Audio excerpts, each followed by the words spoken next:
Alright, so we're live now, guys. We'll see if we can stay on topic today. I see that Milton's already up to no good at the bottom screen there, but that's okay.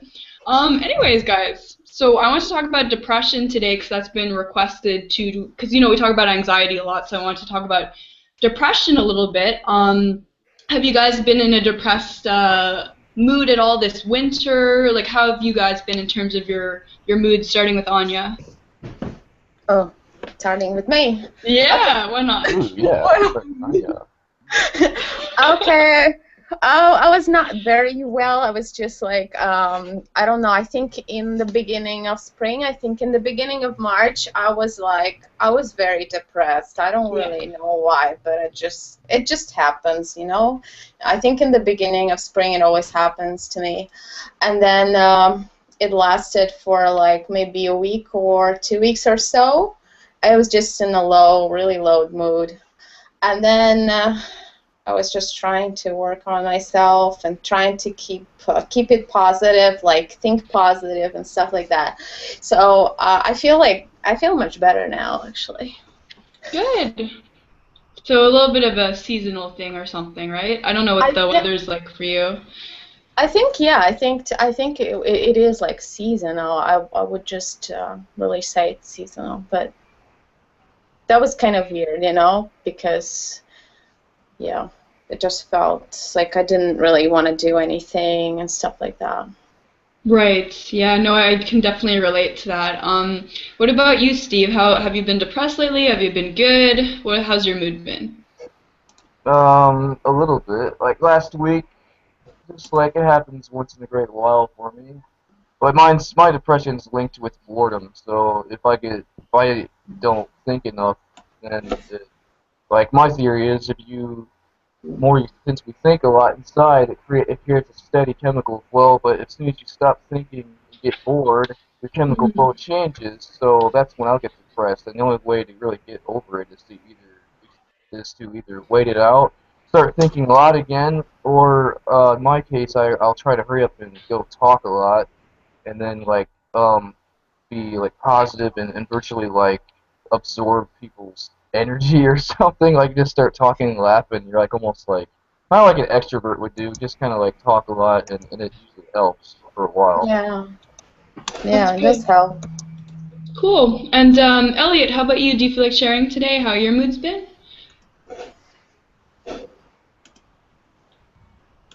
Elliot. Does Elliot talk? Like he does, yeah. Talk. Oh, really? Don't be shy.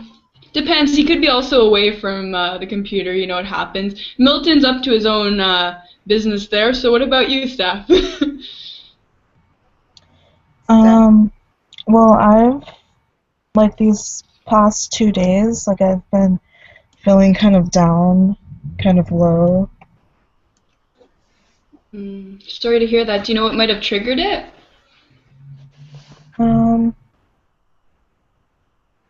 don't really know, because on Friday I went to a game night that was hosted by my boyfriend's friend, and I had a really good time and everything.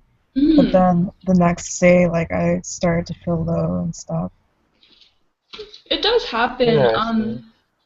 Yeah, but you've been doing a lot of job applications and interviews recently too, right? Okay, Lisa. Milton, whoa.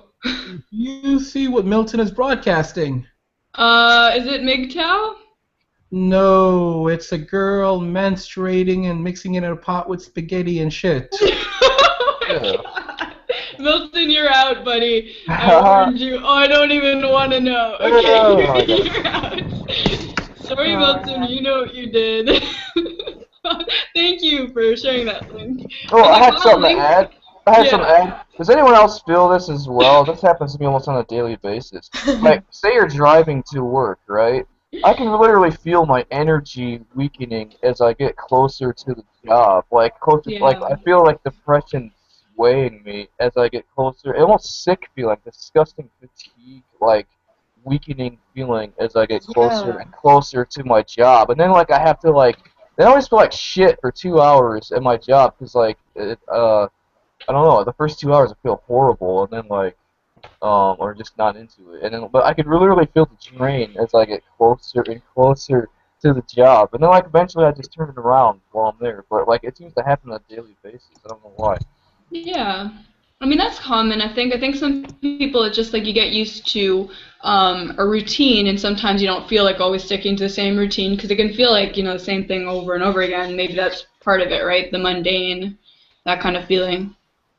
Well, it's probably linked with anxiety as well, subconsciously, obviously. If your brain knows that you're getting closer and closer and closer to a group of people, so Yeah. regardless of how well you feel, your subconscious is still going to try to reactivate that, and it's like a survival thing. Your DNA is like, well, you've acted like this before, so you've survived, so continue to act this way and you'll survive. So that's why it's so hard to retrain your brain with how to get over anxiety and depression. Anxiety is easier to get over than depression, though, obviously, since I've done it.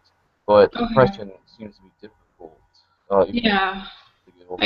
I guess it depends on the person too, but I agree with you. In my case, I would be more, it's easier for me to make phone calls and do stuff like that and push myself to do that than just to snap out of a depression, for instance. Depression is really like it grips onto you and it's very hard to get out of it. Sometimes you have to just kind of embrace it until it goes away, I find. But anyways, let's move on also to hear from the other people in here. Shailene, how have you been in terms of your mood, depression, and stuff like that? I've been tired. Yeah. And traumatized from the chat, let's not forget. Oh, she enjoyed it. She enjoyed it. Just don't pretend, Shailene, like you enjoyed this. Oh, yeah. Enjoy it. Yeah. It was fun, but I was traumatized. Oh my god. And Milton says that what he was doing in this chat here was art. I don't know if I agree with that, but to each their own, right? I did some art yesterday. Everyone check it out on my new channel. I mean, my new vid. So now that's what you're calling it, huh? It's art. It's like the male body at its finest. 100% art? 100% art, and for science, and for good cause. It's everything. It's all in one. It's art, science. It is a whole bunch of different stuff.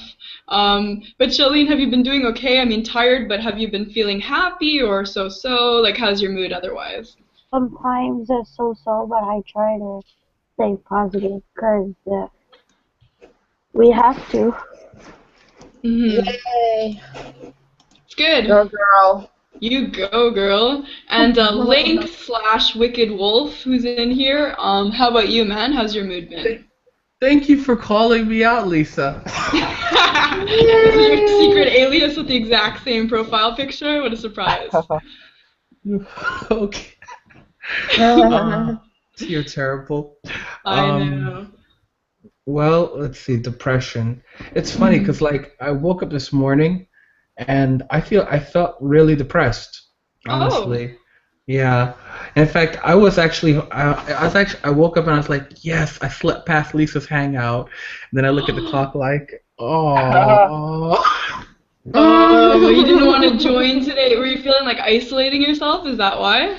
Yeah, but remember, like, and for me, I remember I told you guys that, like, depression and social anxiety is odd for me because, for example, like, where other people, when they're feeling depressed and they're around others, they feel worse when I absorb the energy. So even though I do feel like isolating myself, as I'm talking to you guys, I still like I do absorb your energy. I'm feeding off you in a way. You emotional vampire. Yeah. Are you absorbing a lot of sex energy then as well? You must. Tons of sex energy. I'm feeling worse. I'm feeling worse. I feel weaker now. Like, I feel so weak. I know you're tired for I'm so powerful. You're just waking exhausted, emotionally, sexually. Thank you. You are so powerful. We're already derailing here, guys. Amazing. So Wen just joined. Wen, how's your mood been, dude? Yeah. Hey. Something with your mic. Yeah, my mic is open right now, so this feedback. When are fix you? that mic. What's the topic? Depression. Your favorite topic. When? Hello. When? Where are you, man? I'm here. I was switching the headset. All right, now I'm here. So depression. Yeah, it Yes. happens to me for unexplained reasons. It's just like it usually happens when I'm not doing anything. Even sometimes when I'm doing something. Like if I'm reading, I get bored, and all of a sudden my mind's like, all right, time to be depressed, and then that happens. Yeah. Your mind's like, it's time. Oh, but it's not like a depression, guys. No, it just calls. It's just can be called like a low mood or something, or you start to think more about how miserable you are and stuff like that. No, isn't? Yeah. Oh, I had a good point on that. Like, you ever worry about your eyes, for instance, or how, like, as a judgment thing? Say people can see, if you get depressed, right, everyone will see your eyes, and they'll look like, down or depressed, and you don't want people to see, like, your eyes, because if they see your eyes, they'll judge you negatively for it, because most people that don't have depression or anxiety generally have a straight-looking face almost all day, like, you know, they don't show emotion, whereas when you get depressed, your eyes usually water up, or they just look kind of like there's a huge concern or something's awry with you. And people will notice that, like, with that'll trigger my like of this self-conscious bullshit, because if someone sees my eyes, you can't hide your eyes. So if someone sees your eyes, it makes you kind of uncomfortable, because then they can see like the truth. It makes you kind of get self-conscious in public if you get depressed. At least it happens to me. I don't know. Mm-hmm. No, but they can ask you, like, they can say, like, oh, are you sad? And then you can say, no, I'm not, and then it's fine, no? Oh, that's annoying. They always say that, like, oh, what's wrong? And they're like, nothing, I'm fine. Screw that. That's annoying. Yes, it Makes is you annoying, worse. but, It makes I you mean, worse. like, why would you care? I mean, it is annoying, but why would you care? Yeah, it makes you worse, actually, because they ask you that, and then you start thinking about it, and you're like, oh, shit, everyone can see that I'm sad and depressed, and then it makes you, like, more self-conscious, because then you, like, know that people can see, and then, Oh, like, really? That happens to you? what? Yeah, people ask sometimes, they're like, oh, what's wrong with you? I said, nothing, what are you talking about? Or, like, or someone will do something, maybe, like, say you look depressed, and maybe someone does something, like, just like a joke, like, they'll, like, move something on your, like, with my palette, they'll move, like, the plastic to the right or something, and then, like, it'll be funny, I'll, like, smile, whatever, but, like, when my face will look depressed, and then, like, someone's like, oh, what's wrong? It's just a joke, like, what are you talking about? I said, I know, and it's like, they'll think that because your face looks like that, they think that there's something wrong, and then it makes you feel worse and self-conscious, because they think, I don't know, it's, like, retarded. But It's not retarded. For me, it's a little different. Like, I don't talk. Like, you know how I'm always quiet in hangouts? That's what I do in person. And then people are like, what's wrong with Wen? He doesn't say anything sometimes. Yeah. Oh, guys, I feel really bad. Do any of you guys know the YouTuber Chris Rego on here? Or Rego? I'm not sure if I'm pronouncing it right. I always pronounce it wrong, but it just spelled like I this. know him, kind of, barely. If you guys aren't subscribed to him, go subscribe to Christopher. And he did a vlog yesterday, and I was watching it, and he was saying how, like, this girl said he looked like a serial killer or something, because I guess he was so quiet. And I'm like, that's such a horrible thing to say to somebody. Like, oh my god. Serial killer. No, but you know, it's like, oh, if someone's really quiet, people go, oh, what's this all about? You know, but that's mean, eh? Oh, Lisa, what was that with the girl who has an angel or something, and the angel said... Oh, no, let's not go there. I'm sorry, but it was just like, it was weird. It was like so creepy. More drama. Here we go. Yeah, Is there like a lot of drama like about it?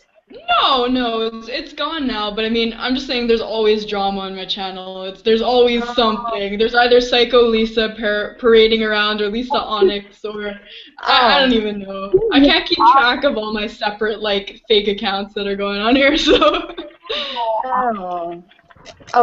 But you said, okay. It's hard to be a snow goddess, right, Lisa? Oh yeah. Wow. I know. I think I'm gonna give you a nickname, Anya, Depression Goddess. Anya's a depression goddess, and Lisa's a Oh my snow god, like seriously, I don't want that label. That sounds kind of weird. That does sound weird. Like, no, Well, like, I don't want this. You're I don't telling want people that. how you have the power to overcome depression and with beauty Depression. as well. So no one will know you have it because you have the beauty to mask it. You have the power to destroy. Oh, so it's a compliment, but it's just weird.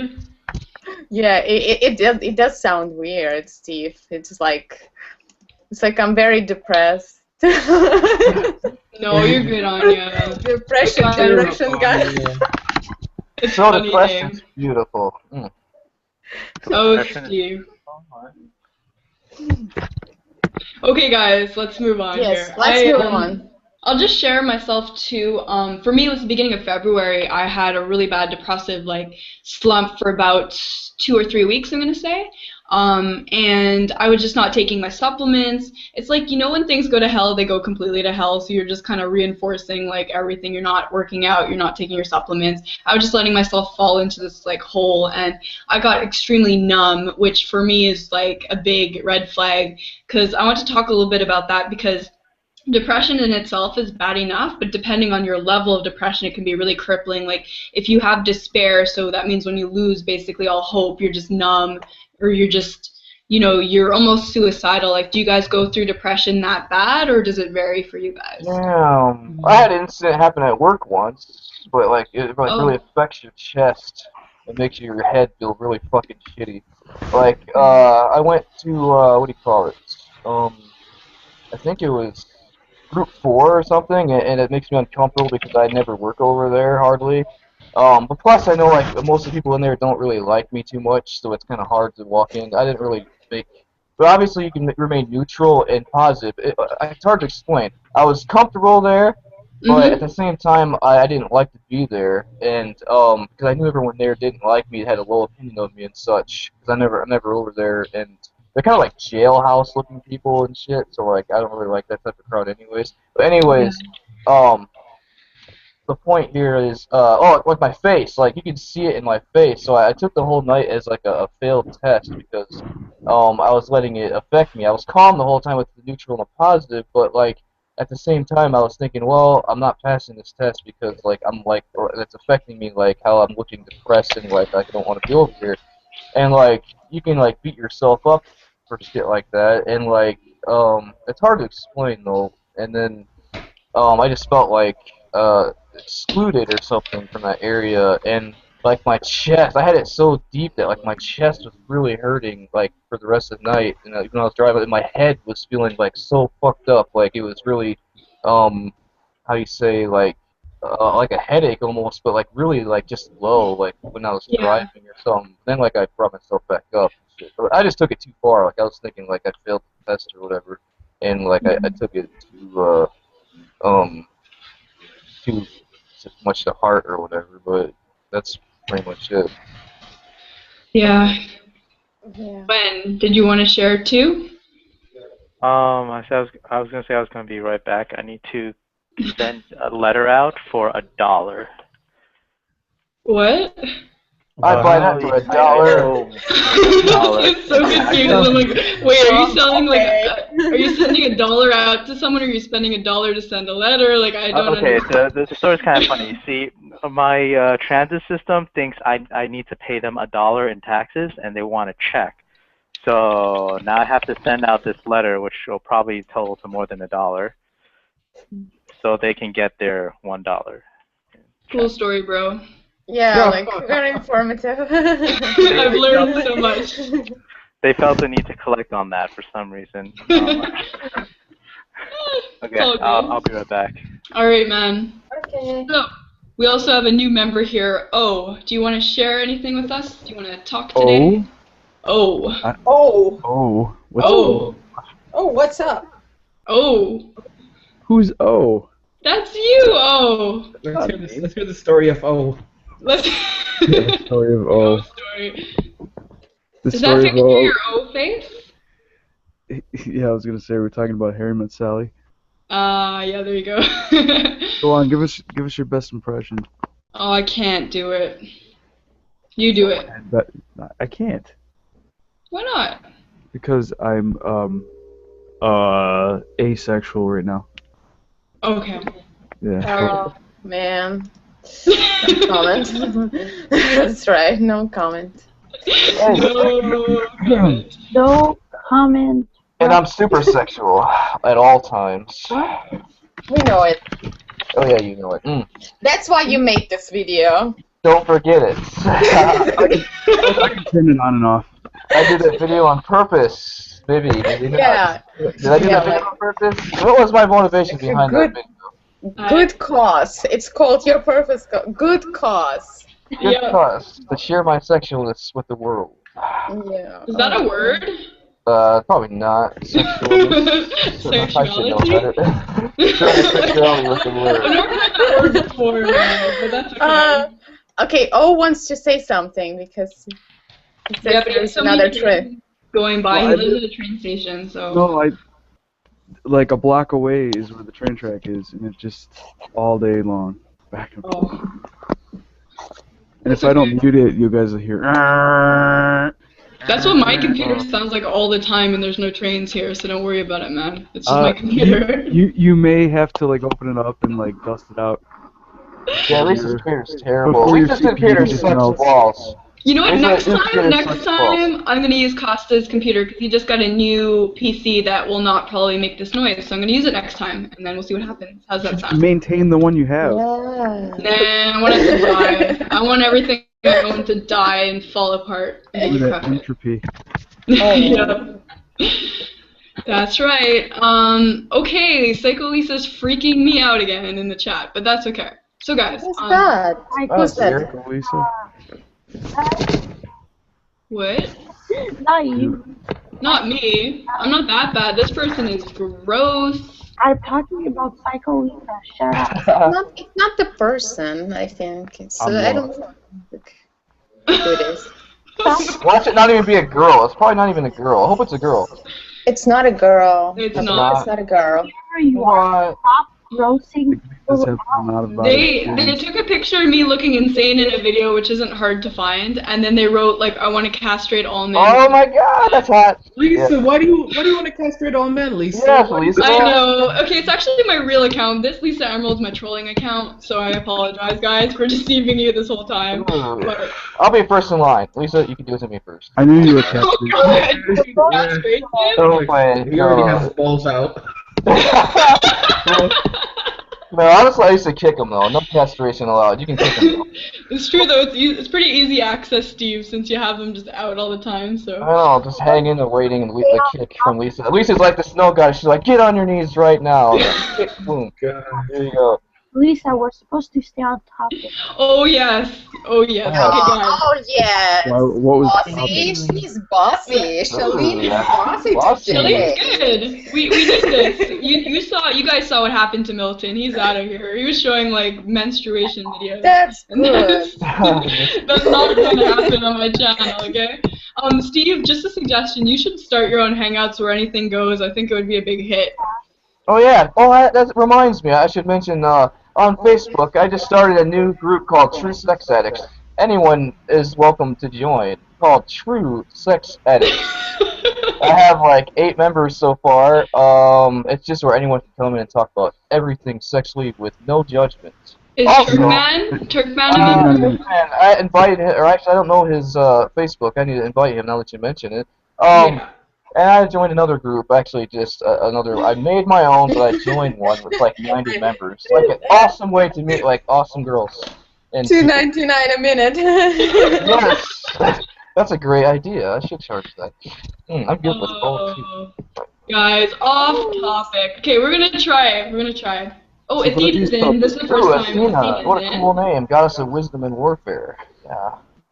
Oh no, Athena, watch out. Steve's gonna come after you. He's obsessed with Greek mythology, are you not? Yes. That's my sister right there. Athena. Sister Athena, what's up? Oh, sister. Yeah, and my daughter's name is Pandora. Oh, really? Is she that much trouble? My partner is named Anthony. So. Oh, Mark Antony. Cool. Mhm. Anyone named Cleopatra? at all. We're not actually Greek. No. I used to be, Really but I like got the better. mythology. Oh, no Cleopatra, I'm disappointed. But Athena and the other ones are good. If I had another kid, I would name it Persephone. Oh, Persephone! Speaking of Persephone, I believe the weather is finally taking a turn for the better, so I assume she's coming back to Demeter. Yeah. Everyone knows what the hell I'm talking about. Yeah, I know the story of Persephone or Persephone. Persephone would be Roman, Persephone Greek. Yeah. Uh-huh.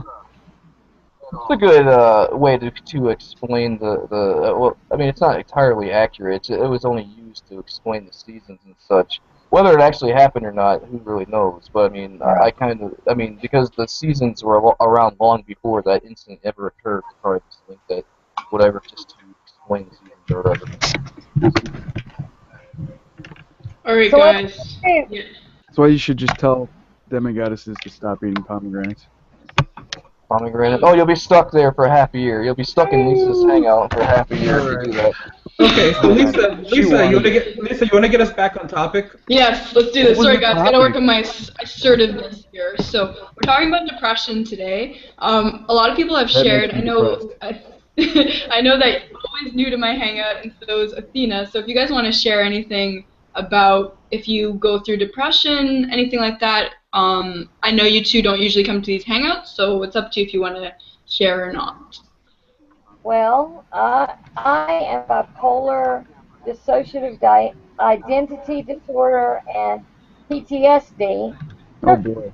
But I think that a lot of it is about balance, trying to get the right balance in your brain, and that helps.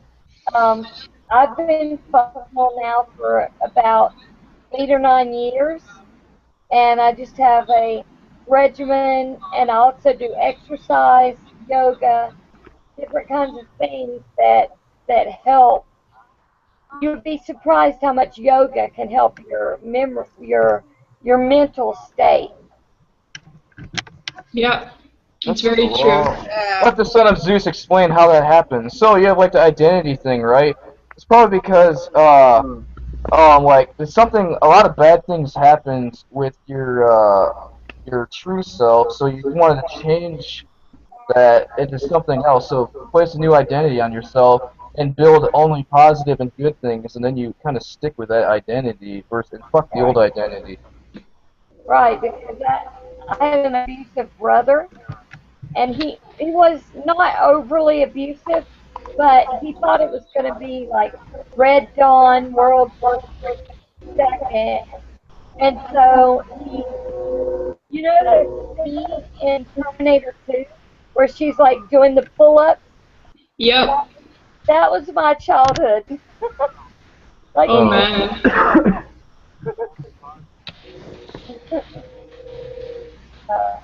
Guys, we're getting a lot of feedback. Any idea who that is?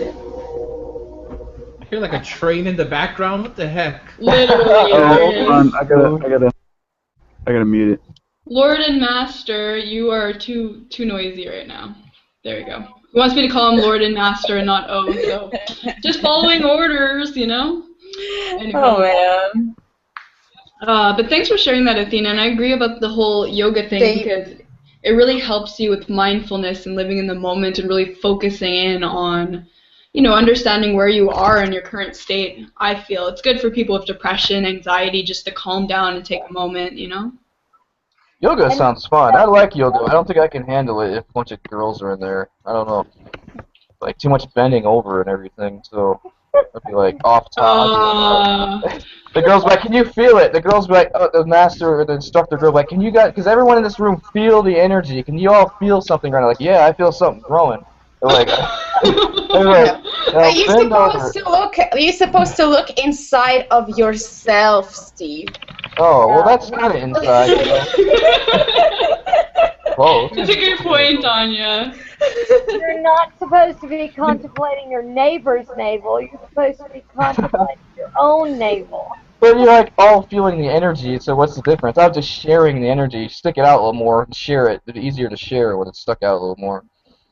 I don't know. I've always found when I've done group classes, it's like you think that you're gonna go in there and like maybe the first class you're like all these people are around me, but by like the second class, when you become like a workout addict, you don't even notice everyone around you. It's like you kind of go into your own little zone, especially when you're feeling the pain.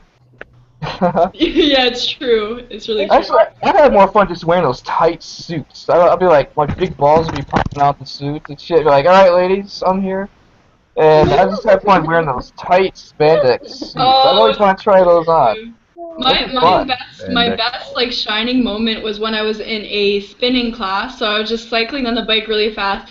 My pants got stuck in it, and then they pulled my pants half down. Oh my god, how hot. That was a great moment. And then a guy came up to me after class and introduced himself. It was a great day. Damn him, he beat me to it. I was like, I think this person's not really worth getting to know, so I'm not going to pursue that. Damn, But that's hot. What are you wearing, heat, like a thong or something? let's not get into the details. I embarrassed myself. Oh, what a miss. Lovely, huh? So. Yeah. Elliot's back here. Elliot, did you want to share with us today about how your mood's been? My mood's been alright. I've just been getting over like a really bad cold because I was in DC like last week for spring break. Cool. Yeah. Cool. My depression hasn't been like very prominent as opposed to my anxiety, but that's my own fault. So. Oh, is it? How come? Mostly guilt for things I cannot say since we're on live. Okay. Fair enough. You have murdered thousands, and you are guilty as sin. But I forgive you. I'm just kidding, Elliot. Oh man, you're mean. I just have to point out that Elliot sounds like super well spoken. I don't know if anyone else picked up on that. Yeah, Elliot, are you like a prince or something? I like the aristocracy in how you speak. Yeah, Prince. Prince Elliot. Yeah. Prince Elliot. Tamriel. Or something. Of Tamriel? I think I stole it from Oblivion. Skyrim. Or Skyrim. Yeah, seriously, it sounds like one of those games, dude. She sounds so. She sounds so. I'm a Wow, guy. I can't talk. What? She sounds so in the loop. So I'm in the gonna be loop. back in a minute. I gotta go make my lunch. Alrighty. I got back from the mailbox. Make it a sack lunch. Sack lunch. Steve, only you can make everything inappropriate. Like, seriously. Oh. Everything. I was being sincere. A sack lunch, put 2 oranges, a banana, and a sandwich in there as well to keep it professional. Why not a plantain? You said, Lisa, you said only Steve, but it's Steve and Turk. They're like twin brothers. Brothers from another mother. There's no hurt, but Steve can do it. Yeah, I can do it. I can not do in it. here right now because my hangout would derail in 2 seconds and there would be no going back on the tracks. I Like, know. yeah. Well, I think it's like with Turk and I, it's like the reciprocal thing. We're both like on the same like mind, so it's easy to I don't know. It's easy to feed off each other's energy and flow and such because we think. Yeah. Oh, that sounds great. High flow. Ooh, Anya. Anya, Anya's like, I want that threesome to happen right now. Call Turk out. I'm here. We'll meet in a neutral country to keep it fair. Right? No We'll meet in Schmergen. We'll meet. Where we're gonna meet at? In Sweden. You guys are gonna meet in Denmark. Denmark. We'll leave a mark. We'll make sure we leave a mark on it. Oh, wow. How do you make even a country's name you can make sexual to no, dude, you got a skill. Yeah. That's a skill. Denmark. I left the mark. But it's a skill. Steve, do you put that on your CV? Like, can turn any word into dirtiness? Oh yeah, almost everything. You should write romance novels, dude. I should write what balls? Romance novels. Oh my Oh. god. Oh my god. Lisa wants to read your version of 50 Shades. Yeah. Oh, that'd be sexy. I'd totally make it way better than that fucking movie. I've never seen the movie or read the book, but I'd make it way better. Like, I would tap into the sexy female psychology and the horniness that women are, and just make all fantasies explode. Apotheosis, they would ban your book, bro. They would ban your book. Having a romp in You're talking about depression. Why did they Oh, yeah. call it 50 Shades of Grey? What? What, Sheldon? Yes. Because the guy's name is Gray. Oh. Oh, yeah, actually, yeah, it's Steve, true. Steve Gray. Steve Gray. So they added 50. Steve's last name is different Gray. aspects of Gray. Oh. Never mind. That's the idea, I guess. The shit story, though. Oh What the hell? Now Psycho Lisa is reading people's future in the chat. Like, I don't know about this. Ooh, what's mine? Tell me mine. Tell me mine. Myself, Yeah, Turkman, Psycho and Lisa? Anya at Denmark. Oh my god.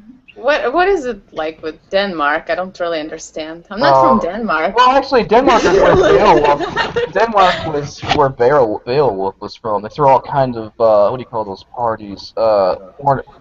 Fornication parties and such. Like, Oh. so Denmark's a good place to go if you want to leave a mark. Fornication. A memorable mark. It's so informative. Like. Okay, guys, someone's actually asking if anyone in this chat, and you have to confess, has seen 50 Shades of Grey, the movie. I haven't. I've actually read the books, but I've never seen the movie. I have no secrets. You have, Anya? Yes, I told you about it Ooh, before. oh my god, Anya, did it turn you on? Tell me about it. Woman. You are pervy, Anya. Tell you all about it. Yes. Ooh, ooh. Like, seriously, guys. Doing a sexy film now. Your reaction is like weird. Different. It's not. We're Come not. on, Anya. In high detail now. Tell us about the BDSM scene. Give it to me. Give it to me. I'm not gonna talk about it, but I watched the movie. Yes, there is no secret about that, so whatever. No secret indeed. No. Elliot calls it mom porn. I'm sure it is. Apparently, the movie was not that great. That's No, what it people wasn't. were It saying. was terrible. Okay. I don't know. You saw it, Wen? Yeah, I did. The BDSM wasn't even that good. None of the plot really made sense. Like, why couldn't this guy find another girl who wasn't as sensitive? I don't know. It didn't feel right. It just. Who wasn't as What kind of BDSM was it? Was it like ball squeezing and shit, or ball kicking? Whoa, I don't think that would be for a female audience.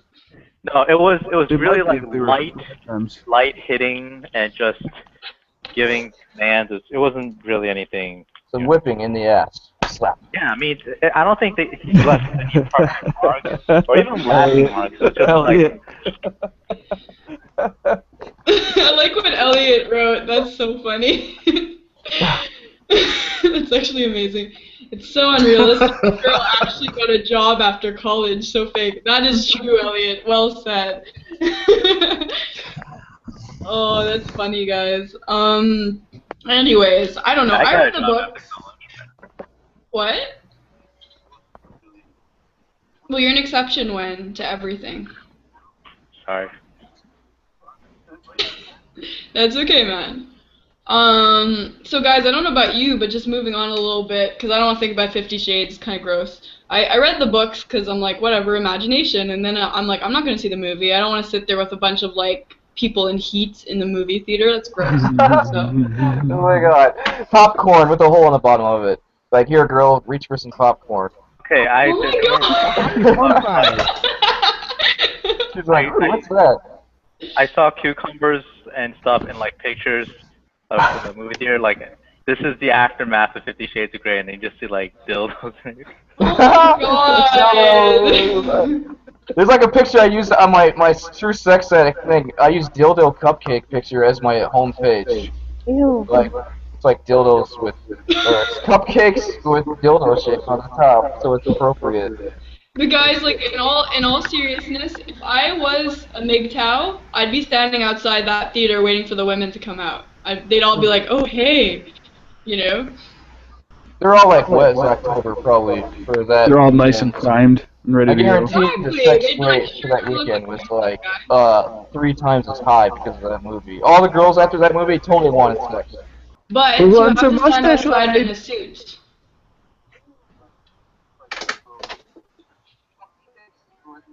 I'm hearing feedback from Wen?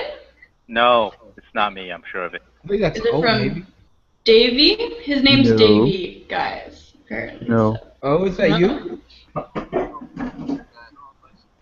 O equals Davey. I think it's O. Oh, you reap what you sow. Time for a low blow. I want the hoe. Tell me what you know. A? Yeah, I think that was him. No, it is Z. We muted you and now it's gone. Yeah, sorry, man. Do you have headphones, dude? That could help.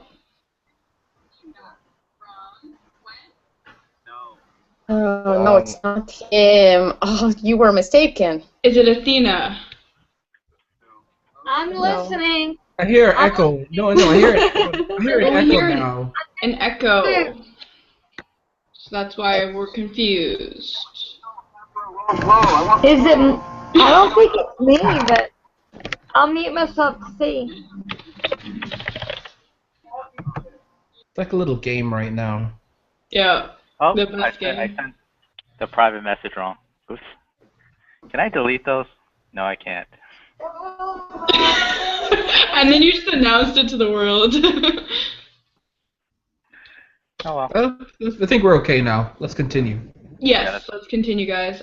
So yeah, I just want to move on because I've been having anxiety lately. I want to talk a bit about social anxiety because, you know, a lot of people in this community like to talk about social anxiety. So I had to call, like, I don't even know, 10 people or something because I'm looking for an apartment, and I think I overthought it and I got really nervous. Does that happen to you guys too? Looking for an apartment? It's terrible. I like. Yeah. I'm in New York City, but like I don't know what's like elsewhere, but it's terrible. It's a nightmare here. What kind of rent do you guys have there, Wen? I don't think I even want to know. Don't tell her. Tell me. It's not the rent. $700. It's the process, okay? $600 gets you a room with a small closet that you can barely stand up in if you're skinny. And who's calling me? I'll talk to you guys in a moment. Okay. Yeah, wherever everyone go. Lisa, your Hey, eyebrows everyone look just well laugh. done, by the way. Look at Lisa's eyebrows. She totally does them. Looks pretty nice. Thank You you. waxed them like 2 days ago. Lisa, you just like cleaned out. You just cleaned out almost half the room, Lisa. I Look don't what know you what did. happened. The sex Anarchy. talk. I think it's because we stopped talking about sex or something. know. The interest just took a crap. What People are like, happened? ooh, I need to go and do something now. And they're all Oh, laughing. I got the sex drive. They probably absorbed all my sex energy and just totally had to hit the porn real fast or something. Yeah, like Turkman, you know, whatever. Leave it all. Anyways, if anyone wants to come into the chat, there's plenty of room, so come join us. Link in the description. I'll be leaving in 7 minutes too. I have to get ready Oh. to work soon, so. Running the Alright. Nitos with sexy snow goddess Lisa and beautiful depressive goddess Anya. And Athena too. Sister Athena's here. Oh my god, hell yes. Nice skirt, by the way. Ass looks hot in it, by the way. Nice and big. Oh my god, Steve. Clump or something. Very nice. In case you have like body dysmorphia or whatever it is. Good compliments. Good compliments. Keep it positive. Oh, Steve. Okay. So, I had to call all these places about apartments and stuff, so I got a lot of anxiety doing it. But I find the more you do it, you know, the easier it gets. I actually prefer if someone picks up rather than getting to an answering machine. Because also here in Montreal, you have to speak in French too sometimes, so my French isn't the best. Yes, say Yeah. something French. Oh my god, hell yeah, Lisa, French it now. Okay, so I had a phone call, but yeah, about New York City rent, it's 600 to the sky's the limit. That's the Yeah. thing. And right now I'm paying like 860. One time it was 1,000. It's just like it varies shit. based on maintenance. It's a maintenance thing. So if they need to do repairs or the heating costs go skyrocketing, I have to pay more. But renting, Mhm. some of the people they have issues like cockroaches, non-working heaters during the winter. Sometimes they like to scam you, like they take safety deposits away, so you don't ever give them a safety deposit unless you're sure. And even then, they might not give it to you at the end of your term. What? Yeah, so anytime you hand over money, make sure there's a paper trail or something. Like do it by check. If they say the checks aren't safe, give them a money order. Don't ever hand cash over. Don't sign anything where you don't have a notary around. Like if you're going to someone's house, like a residential house, and they're like, oh, I have an office at the back, I'll do all the work there, and you just pay me cash and sign this. Don't do it. Yeah, that sounds sketchy. I know a friend was an idiot who did that, and I had to go and help him out a lot. I had to help him out a lot. So we had to file small claims for it as soon as September, and I had to dig up stuff about them, like how they didn't pay their taxes for the last 20 years, and I'm going to hold that over their head. Anyway, so... Wow. But when for 600, is it for just like a bachelor, like yeah, very small? Thing. Yeah. What are you looking for? You're looking for a 2-bedroom? Yeah, so I'm looking, I originally wanted actually 4.5 just for extra storage, but I think I'm going to look for a large 3.5, and I'm going to go see a place tonight, and it's actually under $600, and there might be appliances included, which is insane. That is insane. I would look for mold and pest problems. But you know what? To be honest with you, Montreal is really cheap rent, just anywhere. It's like, of course, you can get places that are like close to downtown that are extremely expensive, but our rent is not bad. A lot of people stay in Montreal because rent's cheap, school's really cheap. Like first semester at school, sometimes it can be like just over $1,000, which is unheard of for some places. Like that's like what, you know? Wait, Lisa, did you just say a semester of school can be over $1,000? Yeah. Yeah. You're talking not for one class. You're talking about for your all your like classes? a set. Yeah. Okay. Lisa, so I just want to say, so what made me depressed today? I lost over $2,000 on one class. Yeah, exactly. Montreal for schooling is insane. You know, it could be like $1,500 for a full set of classes, let's say, right? Which is, I know in the States, for instance, it's like you can't find anything. Even outside of Montreal, it's like it's a lot more expensive. So, you know. We're about to get quiet. Yeah, I know. It's like, where do you Lisa, what you're paying for? Lisa, what you're paying for an apartment? I'm paying for a room. Yeah, I know. Yeah. Those prices are ludicrous. For that size of apartment here, for a 2-bedroom, you're looking at $1,500. For 5-bedroom, you're looking at $5,000 plus. Oh, God. And it's not even a lot of square feet. Lisa needs a snow goddess mansion. Make sure you get a mansion. In your square, they wanted like $4,800 for like this 1,500 square foot space with 5 bedrooms. I don't know how the fuck they fit 5 bedrooms into that thing, but the living room is literally like 3 feet away from wherever you want to put the TV. Yeah.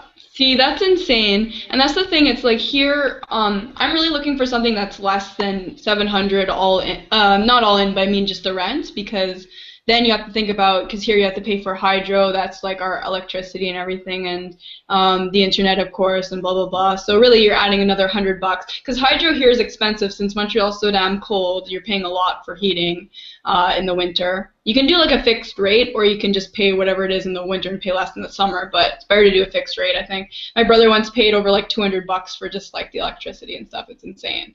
So Lisa, you can speak French. Oh yes, French. Say something French. Say like you naughty pervert in French. Come on, let's do it. No, I'm not doing that. Oh, come on. Like, what do you know in French? Say something at least. Bonjour, Steve. Comment ça va? Oh my hey, God. Steve, how are you? Well, that was hot.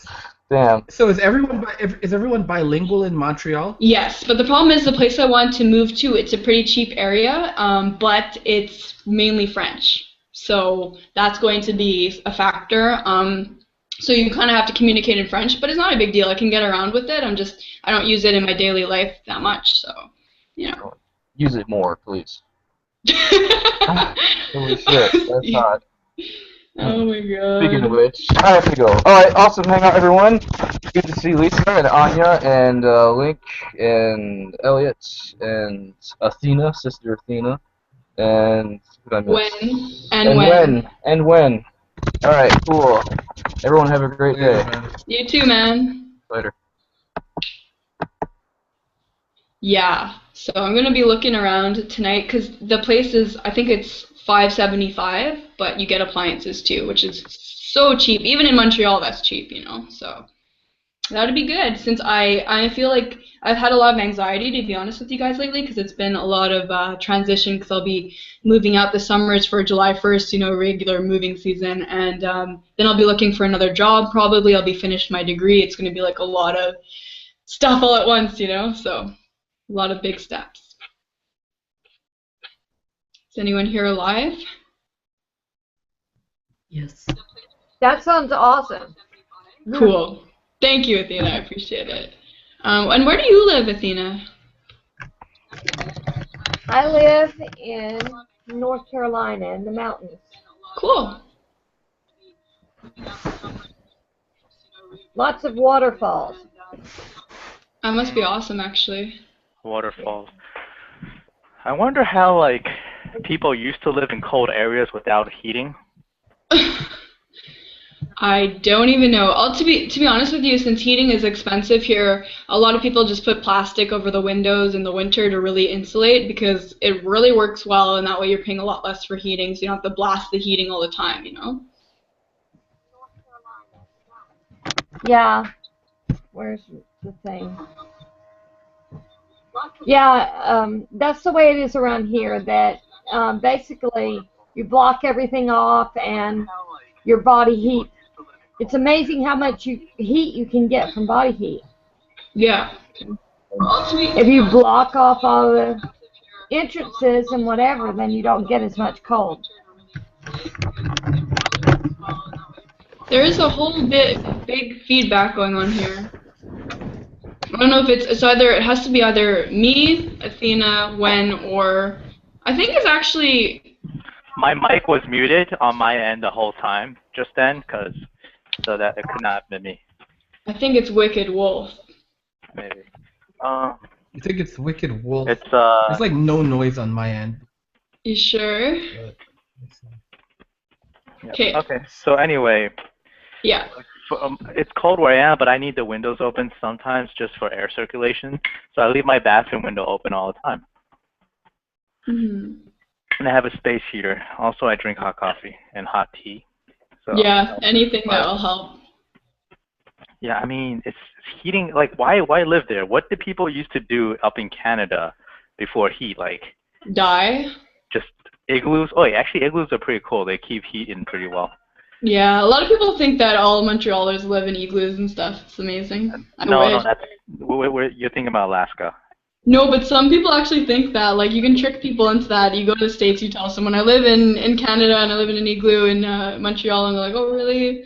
Just like, depending on the person you're talking to, but people still will buy it, so. But it does get very cold. If you think that's funny, wait till you get to, like, Alaska. Yeah. Like, one person I know, he came from Alaska, and he was working at a fast food place. And just to fuck with people, like, do you guys use US dollars? No, we trade in beaver fur, so you have to go down to the bank. And they actually started walking out. Oh my god. Craziness, man. Wow, so we actually have 19 viewers right now, so if anyone wants to come in and join the chat, feel free. It's funny, everyone like pieced at the same time, but I'm in a very like, I don't know, I'm in like a mellow mood, but I'm also stressed out because I'm seeing the apartment tonight, and I'm hoping it's not a dilapidated piece of garbage. So, I mean, at that price, you never know, right? So, I'm gonna invite Robin as well. Invite Robin. Hip hip hooray! I'm gonna microwave some rice right now. All right. That lazy. I'm gonna try and invite Robin. There we go. But yeah, I'm just feeling anxious. It's like, you know that anxiety, but it's like anticipation, because you're like, this place could either be the place I've decided it's going to be great, or I'm going to go there and be like, oh, that's why it's less than $600, because it looks like, or it's like the size of... $600 is a lot? No, it's super cheap. That's why I'm saying, why is it that cheap? You know, like you said, is there an infestation? But I actually know the area, because I used to live there with my brother for almost a year, and we were paying like $500 rent, but that was through a connection. That's why 500 was like, yeah. What is the going rate for a 3-bedroom? Like, because you're going for a 3-bedroom, right? So yeah. What's the usual going rate? Well, it really depends, because of course some can be very spacious, some can be smaller, 3.5s. But I'm gonna say on average maybe 700, 750. That is dirt cheap. I know. I know that. Oh my god. Yeah. I'm telling you, man. You can even get a 5.5 here for like 800 and something. Oh, come on! Sorry, Wen. Wow. I have a 3-bedroom and we pay $400 a month. What? With a deck and a huge yard. That's insane. That's even better. That's like, what? Oh my god. Yeah, you can really find, you just gotta look around too, you know, and some people will definitely try and like screw you over because, you know, they can keep raising the rent, and they can do whatever they want when someone moves out. So it's like you could go to a place where like, oh yeah, 800 and it's a 3.5, but it looks like I visited a place yesterday with Costa and it was 3.5, I think, for almost 700, but it looked just like the paint job was like everything was torn up, you know. The rooms were really small. It was the kind of thing where I'd feel like I was living in purgatory if I took it. You can't just take something for the price sometimes because it's like you want to actually have some quality of life where you feel, you know, and like all the controls for the heating and all the like switches and all that stuff were on like the kitchen wall like right there, and then there was like these like they included the washer and dryer. I'm like, great, and then they showed what it looked like, and it looked like something you'd find in a science lab, but like a very, very old science lab, and I'm like, I don't think this is the place. So, you know, sometimes you just go into a place and you get bad vibes. So. Yeah, next thing you know, you're gonna have like ghosts breathing down the back of your neck. Probably. I mean, hey, I'd take a place where someone was murdered as long as it looks like really nice. I don't care. Okay, for the amount of money I spent on my place, yeah. I could have lived in that apartment that you're going to get for the next 23 years. Oh my God! No, that's perspective right there. Oh my God. That was my rent right there. Shoot. Guys, I wish I could show you what the place looks like, but I feel like doing that online when I have a YouTube account and all that's not a good idea, especially when there's people like Seiko Lisa, you know, around, so I'm gonna not do that, but... Or Wen, that hair dude, whoever that is. Yeah, that's true, that crazy hair dude, you never know. But yeah, I mean, that's a pretty good deal, right? There's a place I really wanted, but it was 800 for 4.5, which I know for you, Wen, is like, that's a good deal, but for me, it's out of budget because I'm not going to be working full-time for a while. I'm still going to be doing some school stuff, so I can't afford a place where I'd be putting in a big chunk of like full-time income, so it doesn't make sense. Yeah. So I'm looking for something that I can afford easily. Easier to take care of. Exactly. Yeah, I like a smaller space, you know? I'd prefer a 4.5 to be honest with you guys, but like, what can you really do, right? So... Now, Montreal, it sounds like a big city there. Like, there's a lot of job opportunities there. I feel like that's the case. There can be. The funny thing is I really wanted to move just for like a change of pace. I was going to move to Ontario. Toronto is a big, bustling city. That's where Depression to Expression lives, actually. But it's like all the way on the other side of the country. And it's about 7 hours away from where I am now, but it is so expensive. It's like... No. And school there is like, I don't even know how many times the price of Montreal, probably like 5 times the price, you know, it's like, it's not even comparable, right? So, kind of worth staying here, doing schooling. But the thing is, you know, if you get a career job, then you can kind of move somewhere else when you have the accreditation, but right now I don't, so there would be no point moving and working somewhere when I'm not, you know, done with school, so. How's the minimum wage? I think here it's around, if I'm not mistaken, 11 or 12. Okay, what the? You know what it's down in New York City? What? Like $8 or $7. That's insane. I know. I heard it's really low. New York must be really hard to live in if you're not like really well off. I can imagine. Yeah. Oh, that's tough. It is very hard for other people. So Lisa, how have you been? You just your recent video was really positive. I really liked it, actually. Thank you, Anya. I appreciate it. Yeah, I've been good. I was in a bit of a slump the other day, but it was just for no reason. You know, sometimes you can't get to sleep and then your mind's like racing and you're thinking all these things, right? But if you take things one step at a time, then you'll be okay. Like right now, my focus is finishing my class. I'm going to be done April 20th, so it's like study. The final exams were 50%, so it's not like a joke, you know, it's something I really got to focus in on. And yeah, and then look at apartments casually, but there's no way I could move out like now while I'm still in school. It wouldn't be a good idea, so. Oh, so you decided not to. How much is a bungalow where you are? Like a 1-floor house? That I actually have no idea. I've never looked into like renting something like that, so. I'm what going about to you? kind of guess I'm gonna try to guess 50,000 in your area. Okay. I'm guessing that. I'm not What? sure. Crazy. Was that crazy low or crazy high? It's just crazy to my experience. I'm not saying it's not true. I just think it's crazy because I've never heard of something like that high. Wait, that 50,000 is high for a one-floor house? Yeah. Oh, you mean? Okay, I'm confused. It's to buy the house. Yeah, not like imagine to rent like 50,000 a month. I'd be like, I'm moving somewhere else right now because. I get it. You have to remember that I'm a total spaz. No, it's fine. So how much would it be, Wen, for you for buying a bungalow in New York? Do I even want to fathom this? We don't have that because land is so valuable that we don't have such things as a one-floor anything. Okay, I didn't think so. But let's say I like a two, like a 2-floor, 3-bedroom home should run somewhere about $500,000. Oh, seriously, eh? Yeah, and that's like to commute to the main city would take an hour 30 minutes.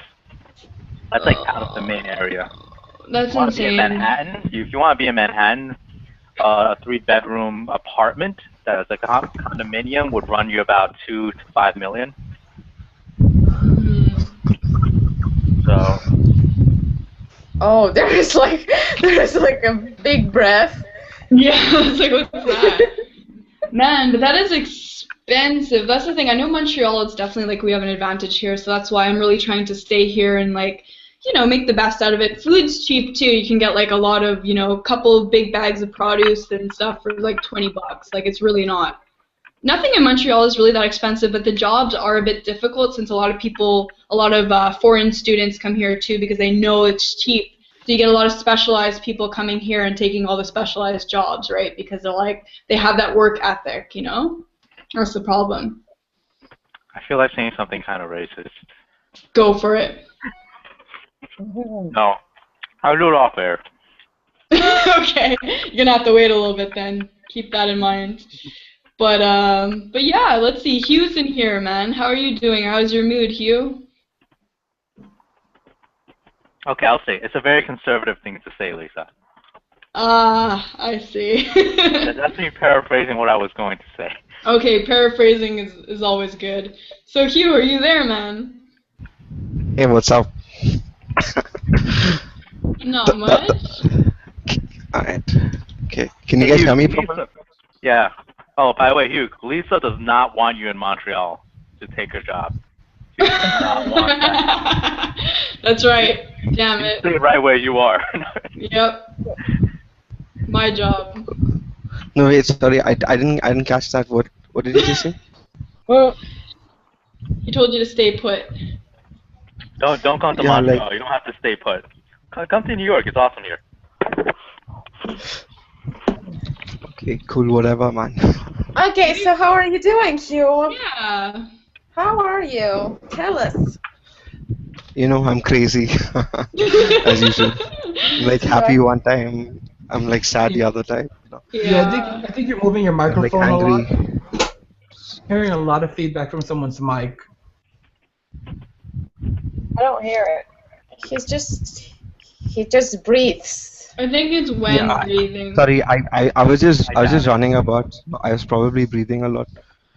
That's good. My brother just disappeared. That's good. Yeah. It's good for you to breathe. Yeah, it's important, man. It's a simple thing. No, I'm a big guy. I'm like 6'1". I'm nearly 6'2". So I think because of that I cannot breathe a lot. Oh. So yeah. But how's your mood been, Hugh? Have you been depressed? Have you been good? How's yours been? Yeah, it's like pretty mixed. The mixed bipolar, I suppose. But then, yeah, it's fun, right? Like, the more depressed you get, I suppose, the more you can enjoy the manic episode or something. So, yeah, it's awesome. Rockstar, right? Rockstar. Yeah. That's awesome, man. Yeah. Guys, I'm thinking, I don't know why, I'm really feeling doing a short Introvert Island live and then just getting people join the after party and talking about whatever. I don't feel like an entertainer today. I feel like it's a very casual hangout, I can tell today. So if that's cool with you guys. We have 24 viewers, though, which is cool. So if anyone else wants to join and liven up this party, I see that Wicked Wolf I don't know. doesn't... That's like this Davey guy. He was just complaining that you kicked him out because he kept muting him and stuff. So yeah, it seems like he wanted to be in a hangout. But he can come back. Davey, come back. I never took you out of this hangout. Only Milton, and you know what you did, Milton. So. Yeah. Milton's yucky. Milton is yucky. You guys saw what he was doing. I appreciate the warning from Wolf here that what Milton was doing. That's very disturbing, actually. Oh, Doug came in. Hey, man.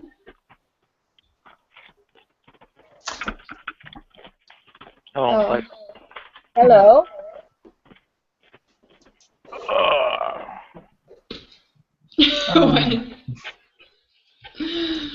Nice. Oh, me going. What is this sound? I'm hungry, guys. I want a banana. Is this gonna be another banana hangout? Oh man, I don't have a banana. I ate my last one like an hour ago. Crap. You know, Lisa, that sounds like a name of a really good screen name for a new Lisa, Banana Lisa. Okay, anyone that wants to start a new trolling account, feel free to take Banana Lisa. I haven't seen that one yet. That would be really cool. So, shout out to all my trolls and impersonators. Lisa, do you remember, like, I was asking you for, like, dating advice, and I said, like, you know, by accident, like, Hannah, do you want my banana? Oh my god, I know. I can't help myself, you know, sometimes it just comes out. Did you say it to Hannah? Did you say it to Hannah? Yeah. That's so rude. Oh my god. That's so cool, right? Davey's No, back. it's not cool. Davey's back.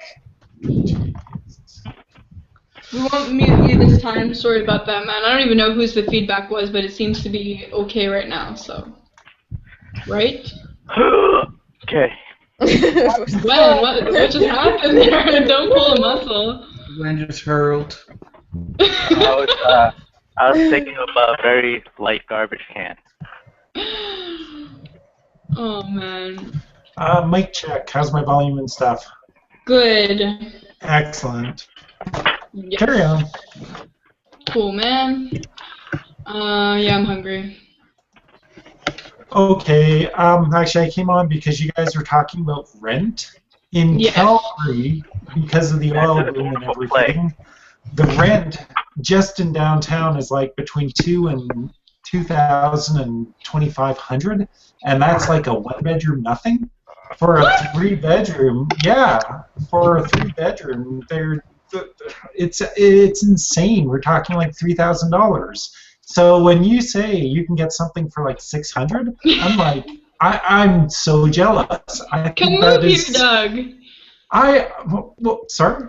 Come move here to Montreal.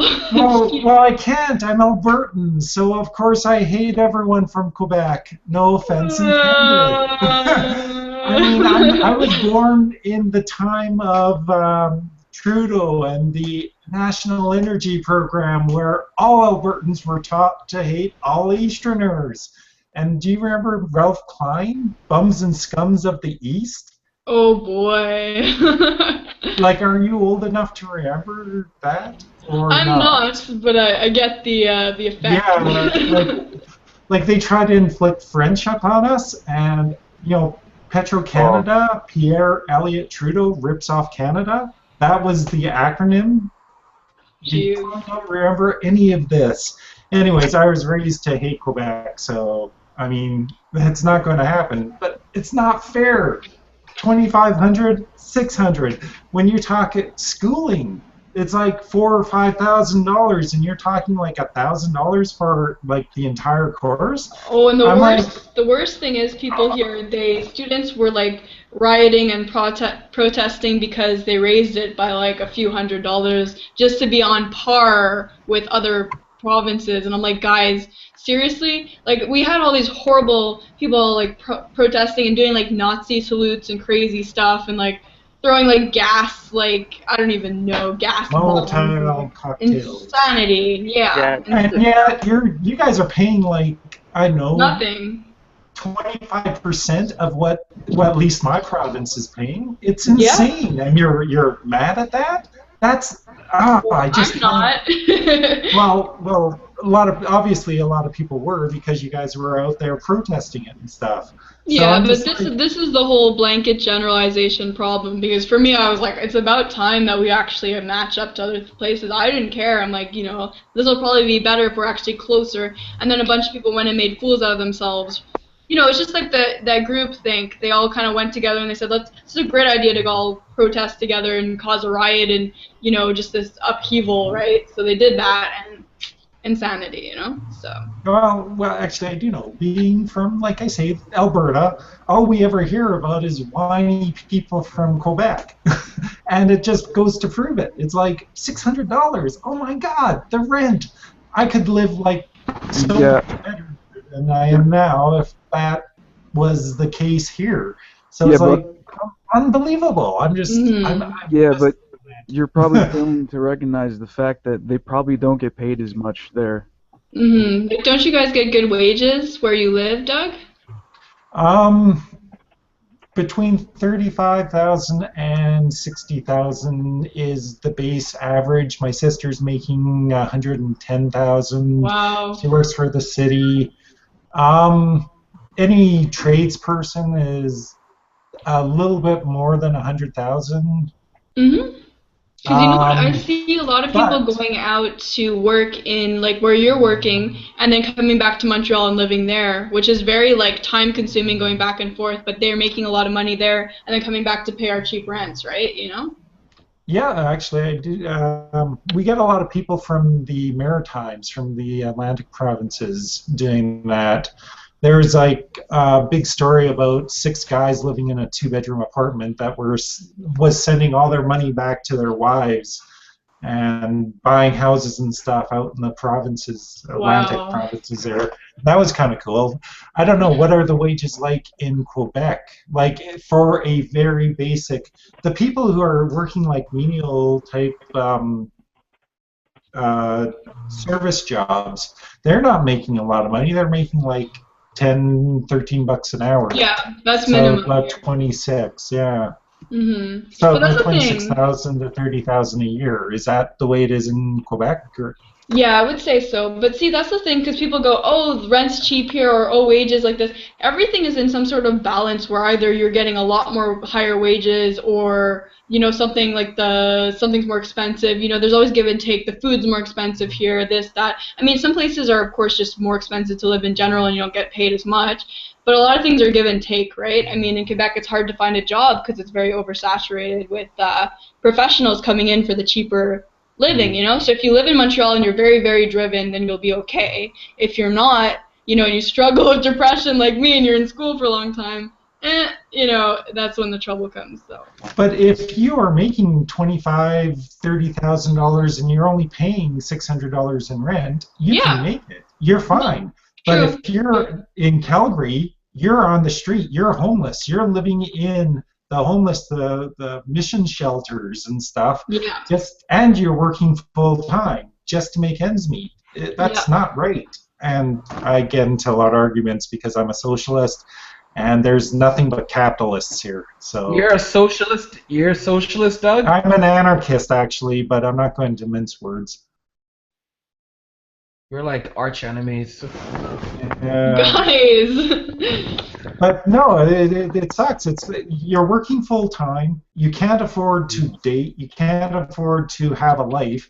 Yeah. And all your money is going to just survival. That's not right. That's not what life is about.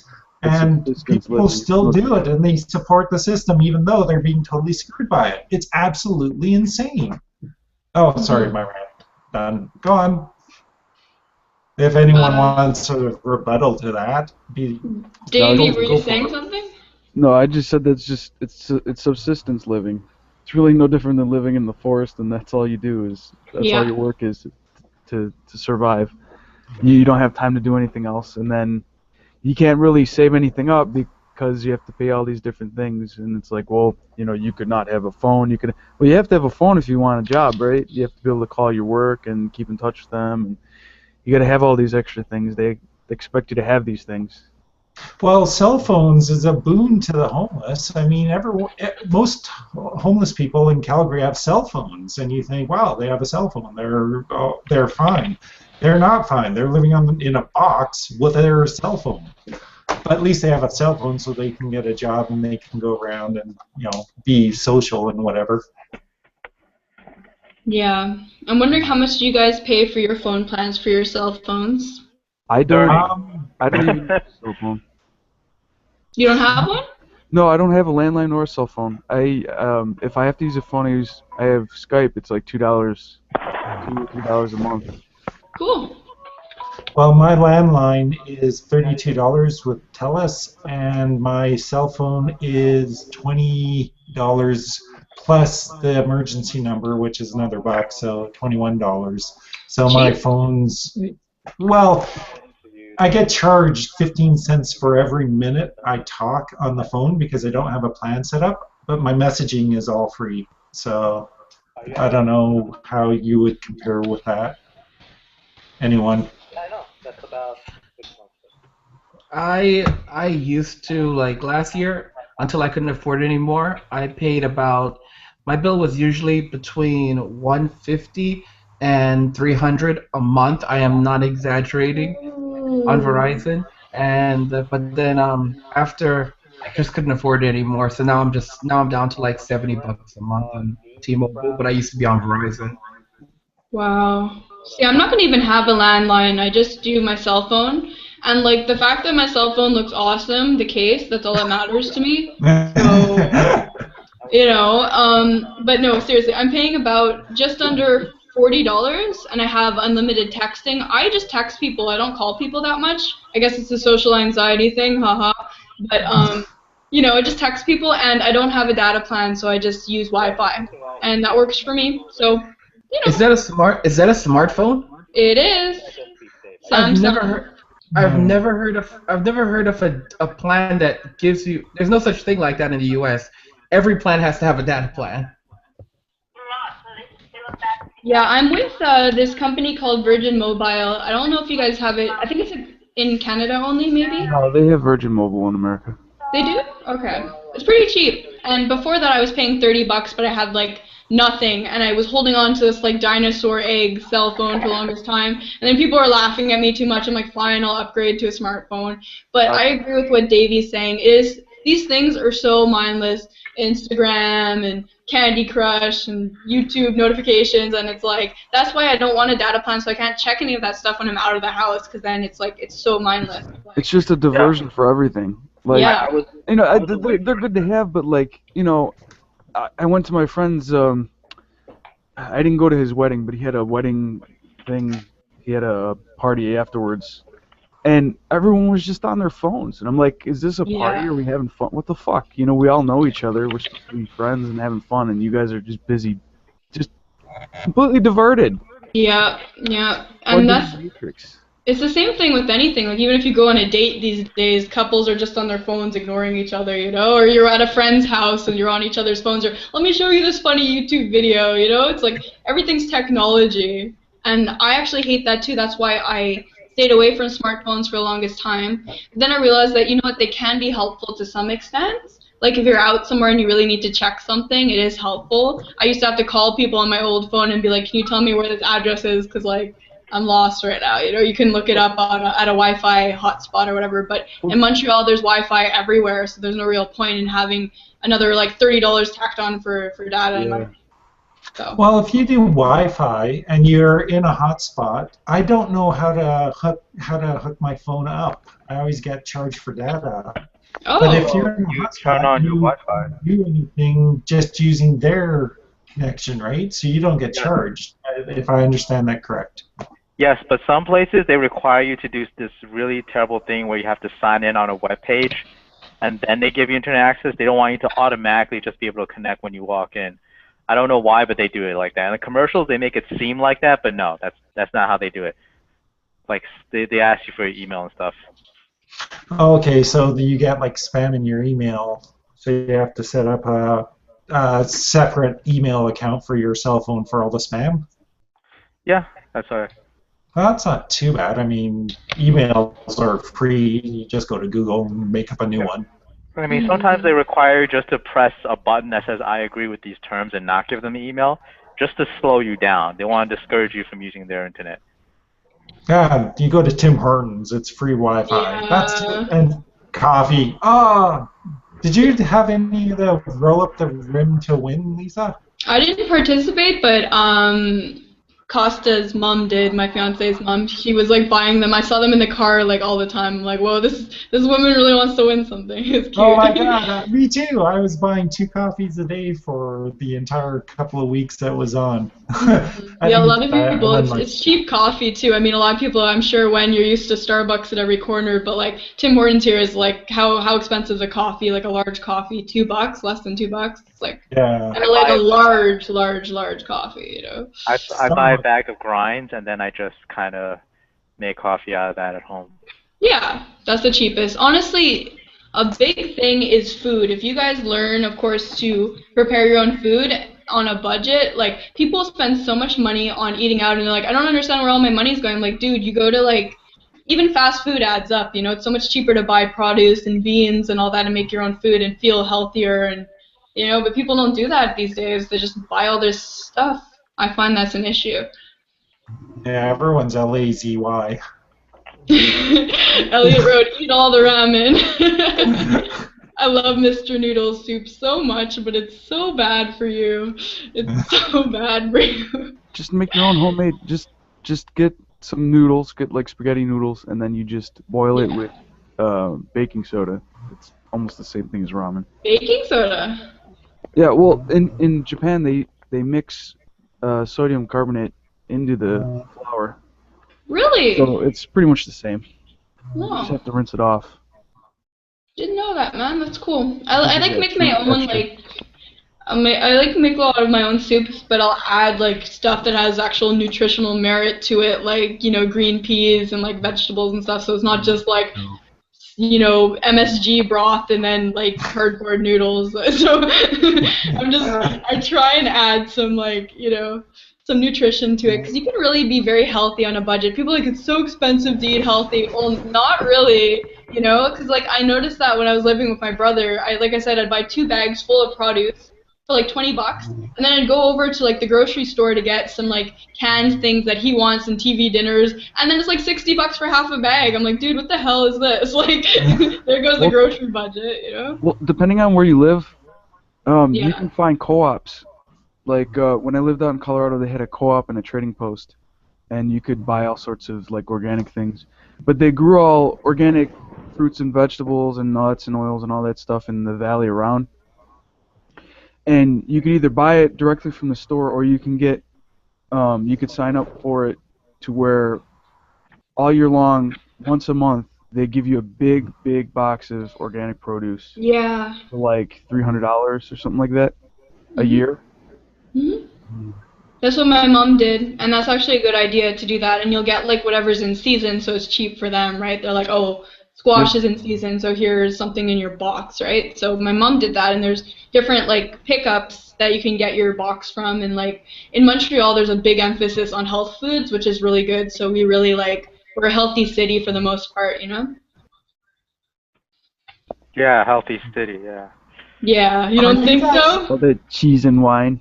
No, it's safer. I mean, it's better than America, that place. Yeah. Not as bad as Mexico. Really? Mexico beat us out for the most obese nation. Seriously? I did not know that. Yeah, I don't really believe Mexico. that. No, I see some people in Mexico. I would buy it. They think being a little bit chunky is healthy, and if you're like skinny and fit, you're starving. Something's wrong with you. Are you sure it's not just social status that you can afford to be big and fat? That Yeah, I've had that here too. I mean, well, in my country, they're like, oh look, this person has a gut sticking out. He's wealthy. That's hot right there. That's like they put that on their calendars. Yeah, I hear that a lot, right? It's true. If you have a gut, people are like, "Oh yeah, you're doing well," you know, and it's like, "No, you're actually killing yourself." But Only as a man. I lost like 40 pounds, and I looked really good. I was in good shape. I was very healthy. And then I went by my grandmother's, and she's like, "Oh my God, you look sick. You look emaciated." And they're just shoving the Polish food down my throat. And I'm like, "Oh God, I love food." I know. I hate that. It's like eat more, eat more. I'm like, I'm actually going to blow up. Like, don't feed me anymore. Like, I will die because of overconsumption of nutrients. Like, don't give me this much food. So, well, I mean, come on, first world problems, I know, but it's like too much food, cannot handle. Can't turn down pierogi. Is Athena sleeping on us right now? Oh. What? I didn't even realize. Perhaps. She's meditating. I think she's gone. Yeah, she's gone. She's just not even. What's with these people? Like, there's so many people that sleep on Google Hangouts. Paul Wilson's notorious for that. Oh, I've done, yeah, but Paul Wilson's deliberately sleeping. He says, "Guys, I'm gonna take a nap now," and then he goes to sleep. It's not like he just sits there and just falls asleep on us. No, that's actually happened once before, but it's true. Because he can. When you're getting old, you know, you can do whatever the hell you want. No one can say anything about it. Yeah, that's true. I'm going for a nap.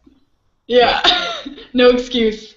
It's true. I love napping. I don't know about you guys, but honestly, I feel like it's worthwhile. It ups your productivity, but you need to nap within a narrow window, you know? The problem is if you're trying to time your nap, and then by the time your timer goes off, you haven't even fallen asleep yet, and you're like, did that count, or should I try and sleep again? Like, you know, it's like, I don't know if that counted or if I should try and go to sleep again, but I do that a lot, especially with science. I get so oversaturated in my mind with all these, like, enzymes and molecular processes. I'm like, stop, I need to rest. So it's like, and the problem is I read science books out of interest in my spare time, so my brain just hurts at the end of the day sometimes. It's like, damn it, well, too much that's the science. time when you take a nap, all of a sudden you go to bed and you can't sleep just because of the nap you had during the day? No, I can sleep for like 50 hours straight. Like, I'm like, I literally can just, like, I'm not even joking, guys. That's why I don't want to live in a basement apartment. If there's no light coming in, I will not have any biological cue, and I will just be like, I will be out forever. Like, I will not wake up. You know? So, maybe that's just me, but sleeping. Yeah, well, if I have no reason to be awake, I will sleep all day. Yes, I can see myself doing that, but yeah, no, it doesn't happen too often. No, but if I take a nap halfway through the day, when I go to bed at night, I'm awake. I'm just like, that's it. I have to find something to bore me. Yeah, that makes sense. It really depends for me, or sometimes. Like, my other problem is I have an addiction to watching terrifying TV shows like Dexter, so then it's like it takes a while to fall asleep because my mind's like, I'm going to die tonight, and it's like, I just can't shut off the thoughts, so, I don't know.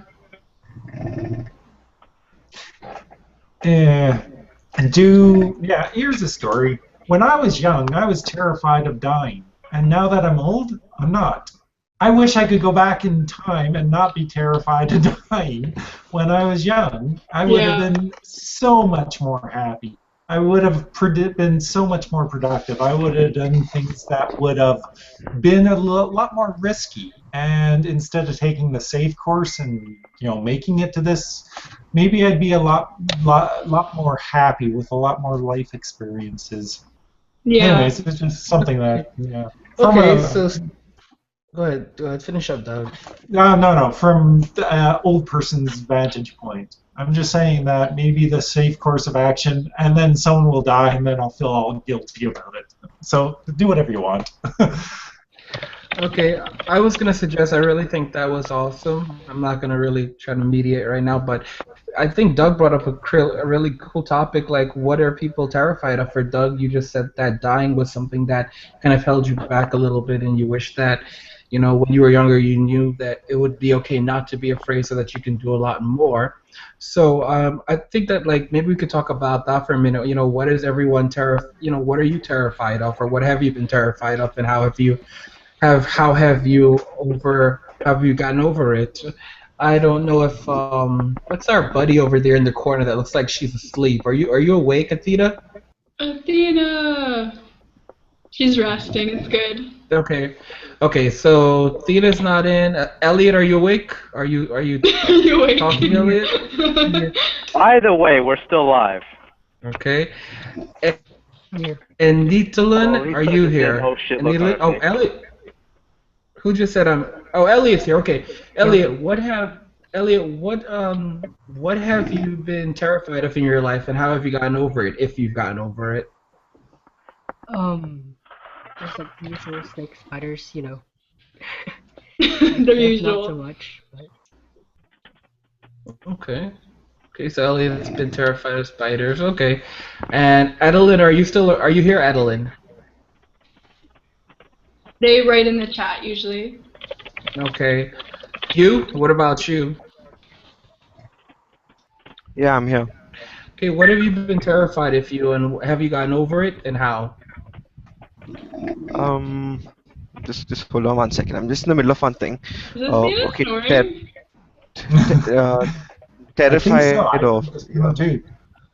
I don't know. I lived in a village once, and then I was like confronted with this really long snake, and that I mean it was a wat snake or something, and it was pretty scary, right? But then you know, then I just kind of got I got used to the whole thing, right? And like I just kept believing in myself, and like I saw like a lot of people there to help me handle the snake. So I guess I kind of overcame that, and also my dad. Like a lot of people here know, like my dad kind of drinks a little, and then you know he gets a little angry and violent. So like it was very difficult for me to communicate, but then I realized that my body language was kind of close to his to what he was trying to tell me, right? And he had certain insight into what I need to do and all that. So you know, then I gradually like became more receptive and like started programming my mind to be more accepting. Link, I think you know I do a lot of hypnosis on myself, so all that shit helped as well. Yeah. So. Okay. Hi guys. You talked about some of the things, and you know you worked through it from your father, and also through you know, psychiatric intervention, including hypnosis. So that was pretty cool. Someone just said hi, guys. Who just said hi, guys? Was it Wen? Yeah, it was me. Sorry. Hi, Wen. Wen, tell us what you've been terrified for, and if you've gotten over it.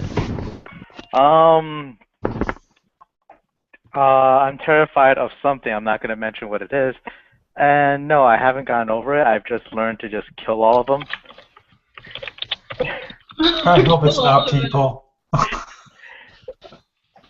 It's not a mammal, put it that way. What did you? I didn't. You were breaking out. What did you say you were terrified of? I didn't. I don't want to use it against me. Oh.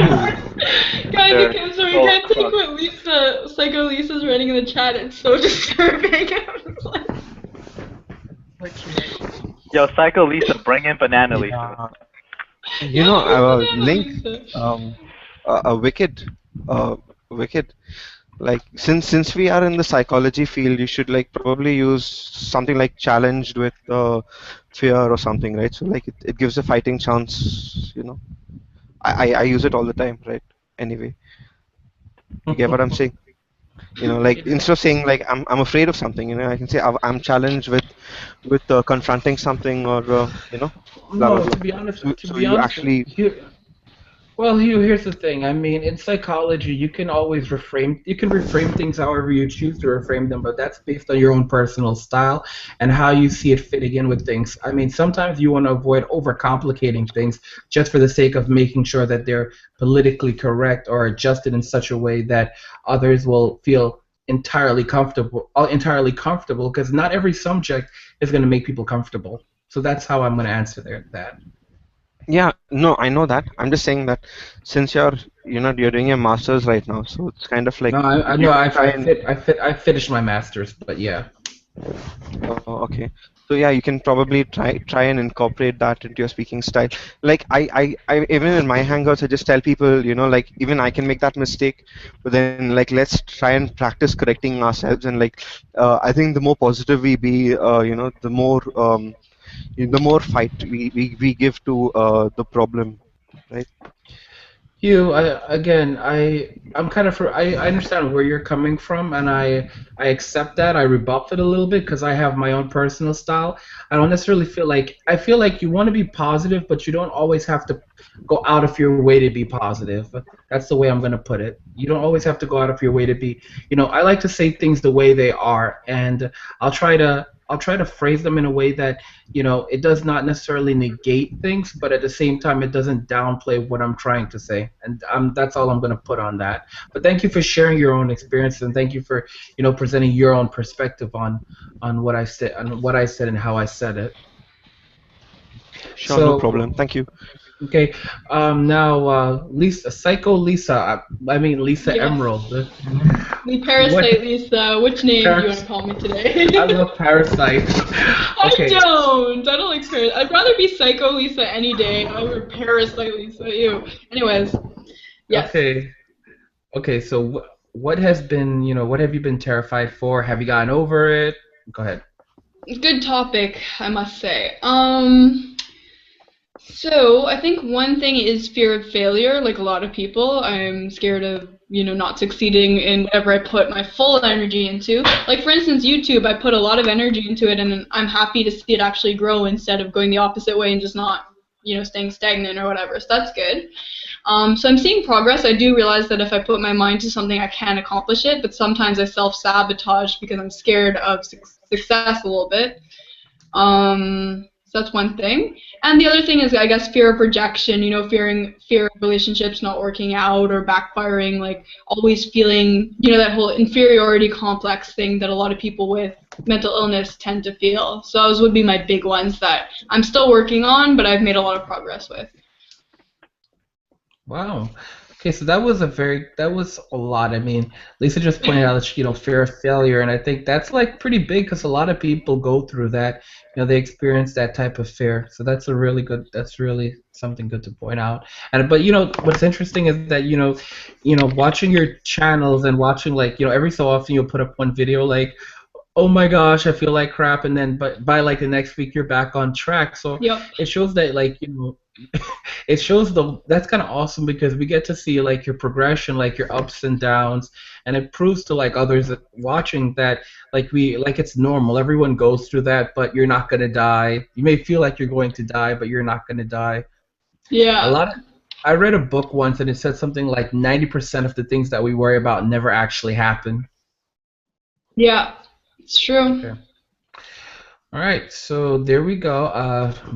For myself, I would say I fear life. I think I fear life very often, the uncertainty of life. That's probably what I'm mostly terrified of. Have I really gotten over it? Some days I think I have, some days I don't know. But I think that's a part of life, is just simply living it and having to roll with the punches and roll with the uncertainty. Yeah, very fair. Does anyone else feel that way? No? Just Wolf? I'm kidding. I can relate to you, man. I feel the same way. What We was just the don't question? know. He's just basically, he's scared of life sometimes, and whatever's gonna happen because you don't really know, right? Or the twists and Is it like an turns. existential crisis? Sorry. Oh, is it? Wolf? I don't even know what you mean by that. Define it for us, Hugh. No, an existential crisis, I suppose, is. I mean, it's been a while since I've completed my psychology degree, but then it's kind of like when you've, like when you start questioning why you're actually existing. Yeah. Like No. you don't you look for a reason to die, or like you try and ask what is life, why do I fit into this, or something like that. I don't know, something like that. No, that's not what I was talking about. I was just simply talking about more like just worrying about the day to day and being uncertain of what's going to happen the very next day, being afraid of, the unknown. I mean, like, 'cause you Whoa. You just cut out, dude. don't be able to pay if, or things like that, but not We necessarily. didn't get the last bit. You actually cut out. I said, like, you don't know what's going to happen tomorrow. You don't know if you're going to be able to pay your rent, or if what's going to happen, if something's going to go wrong in school and you're going to fail an exam, or if you're going to, hear that, or if you're going to go to the doctor and you're going to hear that you have a lump in the wrong place, or, that's what I'm talking about. That's what I'm talking about. Apotheosis. I mean, some lumps Anyway, are very welcome. Anyway, but yeah, can I advise something? Go for it, Hugh. Wicked. You go ahead. You should try the law of attraction, man. I do it all the time for this kind of a situation. You listen to me. I'm going to give you some advice when it comes to psychology. One thing about psychology is you don't give people advice in psychology. People often think that what psychology is about is giving advice. Psychology is not about giving advice. People know what they need, but you use psychology to empower others, to help them find, help them come to points that they choose for themselves. You can make recommendations, but you can't tell people how to live. That's one very big important thing about psychology. Okay. So I appreciate that. What do you think? I know, but what do you think about what I just said? Like the application of the law of attraction to this kind of a situation. It's been a while since I looked at the law of attraction, and honestly, I don't necessarily know if it's relevant for me. And I'm being very honest right now. I do what's right for me. I think about what's right for me. Some days my opinion will change, and that's just how I roll, you. And that's how the field of psychology works. Okay, cool. Okay. So when you talk about the law of attraction, are you guys talking about the pop psychology where you wish for something to happen and then it happens, like you wish for a bike and then later on a bike shows up? Or is it different? It's not the law of getting stuff. So when you actually want the bike to come, you visualize the bike to come, and then you attract it, right? It makes sense. It's like you're just setting up goals for yourself, and the more you keep visualizing it and you see yourself there, and you also feel good about the whole thing, one, and then automatically your brain and your body starts working towards it, right? And then it's magic. It works. Okay, so it is what I was thinking of, the law of attraction. It's not the law of getting. Yeah, but yeah, good. Yeah, you were quite close. Yeah. Okay. Anyways, back to nutrition. We should talk in French. Does anyone eat potatoes? And is potatoes the only thing you actually need for all your nutritional value? Like, you could live on potatoes, yes or no? Probably, but I don't know if your quality of health would be that good. That's the man diet, meat and potatoes. Yeah. But just potatoes, just potatoes. But that's what I've heard, is that you can live on just potatoes. It provides all the nutrients the body needs. Yeah, they have protein, fiber, carbs. For like 400 years. Yeah, exactly. Potatoes, butter, and milk. Yeah. Yeah. And meat. If you can afford meat, yeah. Yeah, well, kill a rabbit now and Yeah, then. you can go kill a rabbit. Yeah. Guys! I was at the pet store yesterday. Don't give me that. I don't want to think about that. Kill a rabbit. I don't want to eat those. They're probably all tainted. Guys, I really want a chameleon very badly, and I'm gonna call him Nebula, and he's gonna be my new pet. No, yes! don't get it. No lizards my daughter got a lizard, and I won't visit her anymore because it's so gross. They're not. Chameleons are cute. I saw a viral video of one trying to climb a stream of water. Someone was running the faucet, and it's like this with its little Lego hands trying to climb up the thing. And I was like, "That's my baby. I need it." I think and then it dies, and then it poisons everything. I I take it, Lisa, when you were growing up, you probably weren't the girl playing with the Barbie doll, were you? Oh, how did you guess? I actually had Battle Trolls and Super Nintendo. Oh, Battletoads? Not toads, but battle trolls. Like, you guys know those little, like, troll things with the shiny, like, belly button and all that cool stuff? Yeah, and the hair. Yeah, well, they had, like, a dude version that has, like, full armor and, like, accessories, and that's what I bought, so. I destroyed my Barbies with permanent marker, so, yeah. Yeah, that's the thing you stick on your pencil with the hair coming out and Yup. Oh, right, battle trolls. Lisa, you wrote on your Barbies. What the hell? I just colored them in, and then my mom realized I didn't want Barbies, and I had a giant boa constrictor stuffed animal, and I like Bugs Bunny stuff, though. And I had something else. Oh, do you guys know Creepy Crawlers? It's like the guy's version of the Easy Bake Oven. It's like you make little scorpions. Yeah, I had that. Those are dangerous. They are very dangerous toys. Yeah. Did you like beat boys up when you were growing up? Only my brother. So Lisa, you know back in the 50s they used to have a kid's toy where you made glass. Oh my god, are you serious? I'm serious. Like, I saw a list of the most dangerous toys, and there was creepy crawlers, easy bake ovens, and then there's that. They had kids play with molten glass. They had something like metal molten kit where they actually melt down lead and. It's insane what they used to do, you know? It's like, make your own thermometer, put your own mercury in there, use your bare hands, enjoy. Like, you know, like, what the hell? My grandfather, my grandparents were poor, and he used to go around and get old batteries and take out the lead and the copper, and they'd melt down the lead and make toy soldiers and all kinds of stuff. Insane, right? Also, you know those toy guns, the one where you have those red ammo in there, and you press the trigger and it hits the red ammo and makes a pop? Yeah, those things. I didn't know what that was, so I found one on the street, and I tried to open the powder thing with a toothpick. It burned. What the hell? Do you guys remember the old chemistry sets where it's like make your own gunpowder? It's like you're selling these things to kids? I don't need a kit to make gunpowder. But like everything in this chemistry set is so toxic, and it's like, oh my god, yeah, it's like 5 and up. I'm the only one old enough to remember that. Okay, move on. No, it's all good, man. But there's a lot of stuff, because I collected Beanie Babies, I didn't want to admit this, but I'm going to admit it live in front of all my viewers, that I have garbage bags full of Beanie Babies. Like, I don't mean one, I mean multiple. I was obsessed. I think I have, I don't even want to guess, but hundreds of them. And they used to make them with PVC pellets, which was apparently, like, poisonous. So, yeah, so they changed it to a different kind of pellet that they used, you know, like the actual beanies in them. The beanies they were using were poisonous. So I'm like, that's fantastic. So I have bags of poisonous, rare stuffed animals in the garage. So, yeah, pretty cool, huh? Speaking of toxic, have you noticed that all the cups from China probably have lead paint in them? And I'm drinking from one right now.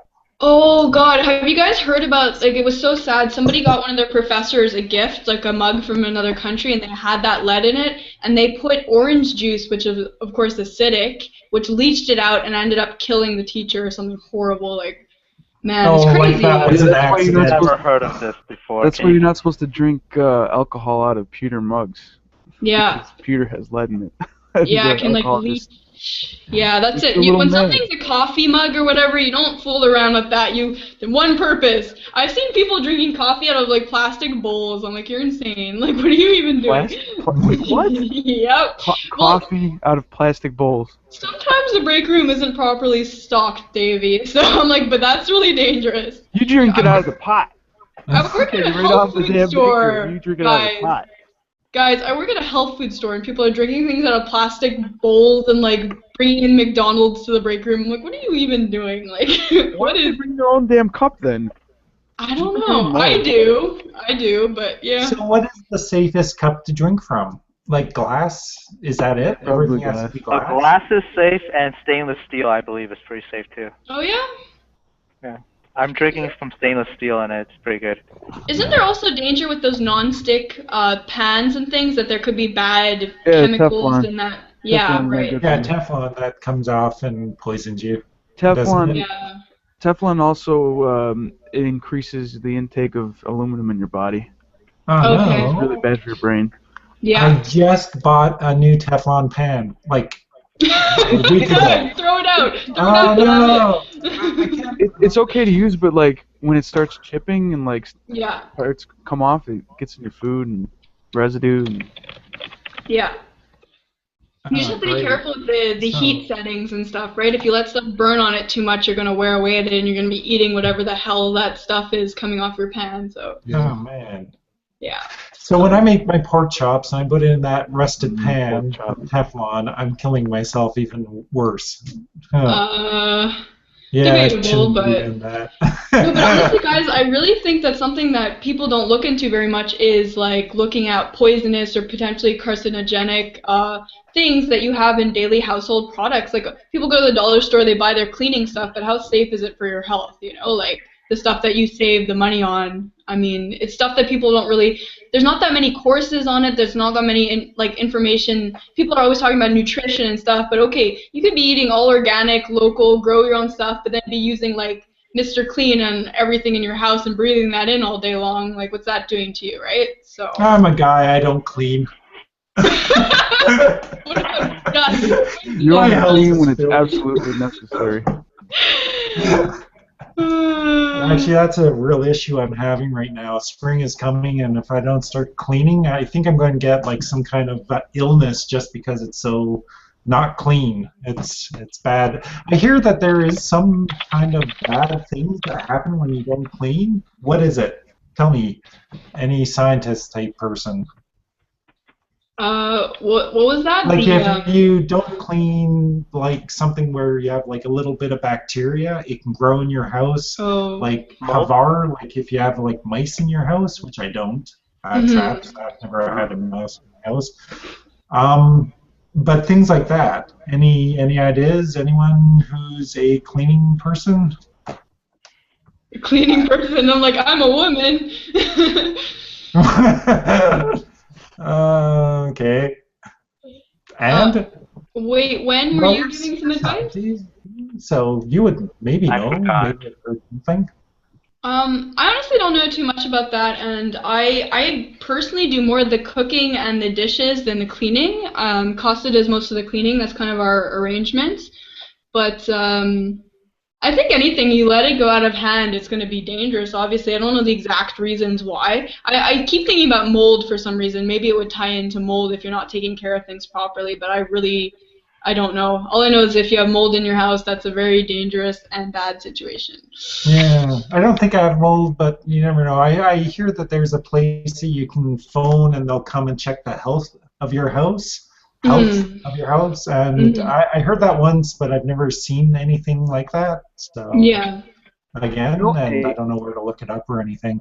You only need to clean when shit is so dirty that you inadvertently create a sentient race of dust bunnies. They're like, now That's it's when it's time time to to kill. clean. That'd be so scary. You're like asleep and a dust bunny's like sneaking up on you. It's like, it's time now. It's like Gilligan's Island or something. It's like. That's it. I'm going to get Molly Maid to come in for like 4 hours to clean because I'm just not doing it. Yes, I already have the dust bunnies. I talk with them often, and yeah, they're smarter than me, you know. Clean our lair, master. I'll be honest with you guys, one reason where I decided to do more of the cooking and cleaning is because I get a lot less OCD with it when it comes to like dishes and stuff, because you see the dishes. I mean, you can wipe a dish and you'll get rid of whatever and it's fine. But if you're cleaning, you're like looking at the corner, you're looking behind things. I could be cleaning for like 10 hours and not stop. I get into this like really bad mode where it's like, whereas my fiance is like, okay, done, and it like looks good. I'm like, okay, cool. But I'd be like there, like scrubbing stuff and driving myself into some state of insanity. So that's the reason why I really don't like the cleaning aspect of things. So. Oh my God! I wish I had that issue. I wish. Could I borrow that issue that you have please just do, for about 10 hours so I can finish off my house, and then I'll give it back to you. Go for it, because it's not a lot of fun, I'll be honest. It's like, I really feel, do you guys ever get into that mode of perfectionism where something just clicks on? Like, I definitely have some sort of OCD component that comes with my anxiety, because my dad had that. Like, because my dad would have rituals sometimes where he'd have to, like, go over something 3 times or whatever. It's like you get really into, like, some sort of, you know, state like that where you just get fixated on it, and it's a scary thing. It's not fun, you know? Well, I know fixation because I get fixated on people, and like that issue that I've been having for about a year and a half, that has not really gone away, and it's been terrible, and I haven't been able to get rid of it. Now, if I could just convert that to cleaning, that'd be wonderful. Speaking of which, I'm supposed to be moving the last of her stuff out of my house today, but I'm just not getting around to it. Oh, jeez. Yeah, so I should actually do that sometime. Well, I have a question for you guys. What do you think would be something that you could accomplish in your life that would help you with your depression or your anxiety? Like, what's something that would really help you feel like you're moving forwards? Because I feel like a lot of people with mental illness feel stuck. Like, can any of you guys relate to that? Get a girlfriend that is not a bitch. Oh, I'm sorry. Go on. Just be a MGTOW, Doug. Just be a MGTOW. Your life. Yeah, just stick to MGTOW. There you go. Hey, wait! You said MGTOW. Boot yourself. I know. I gotta kick myself out of my own chat. I ruined everything. I want somewhere between 400. I was thinking I should earn like 70% of the. What was Wen saying? So I just let Wen finish his thought. $400,000 to $700,000. That would really help. Ah, gotcha. I mean, this is just a fantasy, but I was just visualizing myself with like 70% of the world's finances or something. It's just like stupid, yeah, but then. You need that much? No, I'm just saying this is fantasy, right? So I was just like, having fun with life. What? Yeah, I have a fantasy of just like being able to hire these really tough bodyguards walking around with me, like anywhere I went. Do it, Wen. I have a fantasy of like a lot of women, perhaps. I don't know, but like. I think that's every guy's fantasy ever.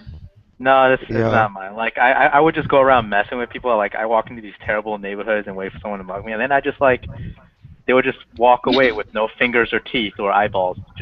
I would just. Oh, Wen! I'm a really bad torture.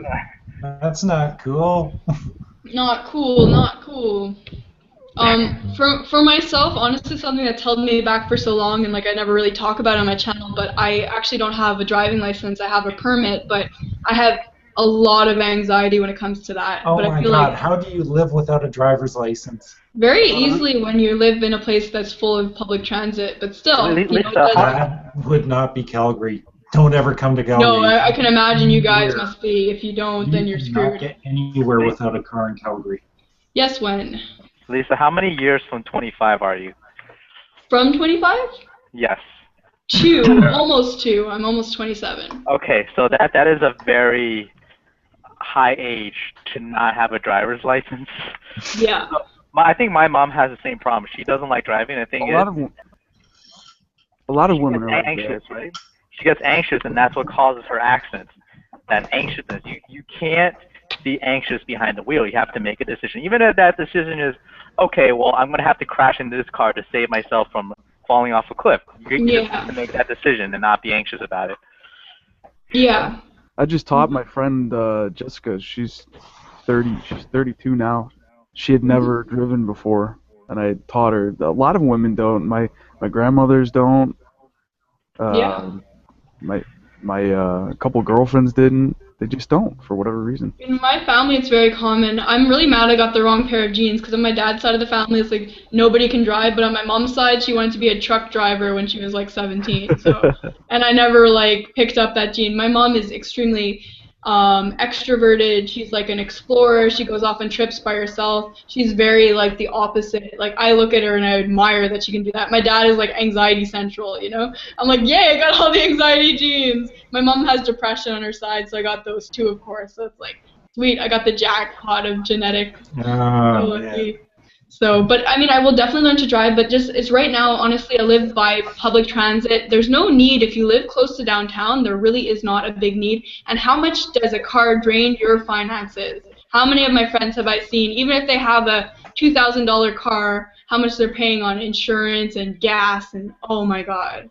No, you're just rationalizing not getting your No, license. I'm not. I've heard my friends complain about it numerous times, so. Yeah, insurance can be expensive. Yeah, I'm not just saying that, guys, because that will hold you back, and then, you know, you're paying another thing. I mean, you're already paying for groceries, you're paying your rent, you're paying blah, blah, blah, and then there's that on top of it, which is a huge financial drain if you're a student.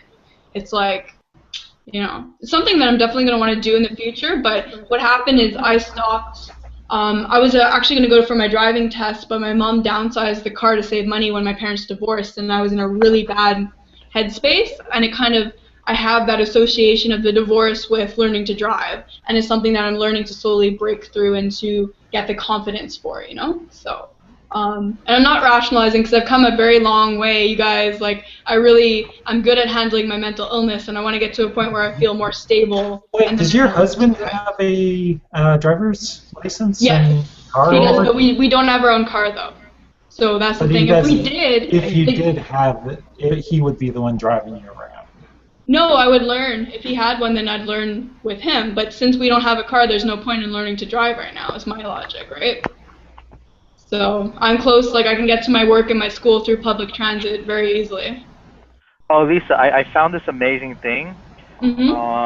I'm going to link it to you, and it will help you with your driving, especially if you're driving manual. It's in the chat right here.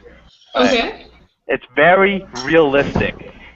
Very realistic. Okay, I'm sure it's going to be. Let's open this and see what Wen sent me now. Okay. This will teach you how to turn. That's awesome. You see that? You can't go wrong with that price. Yeah, it's way cheaper than a manual transmission car. Like you could also do.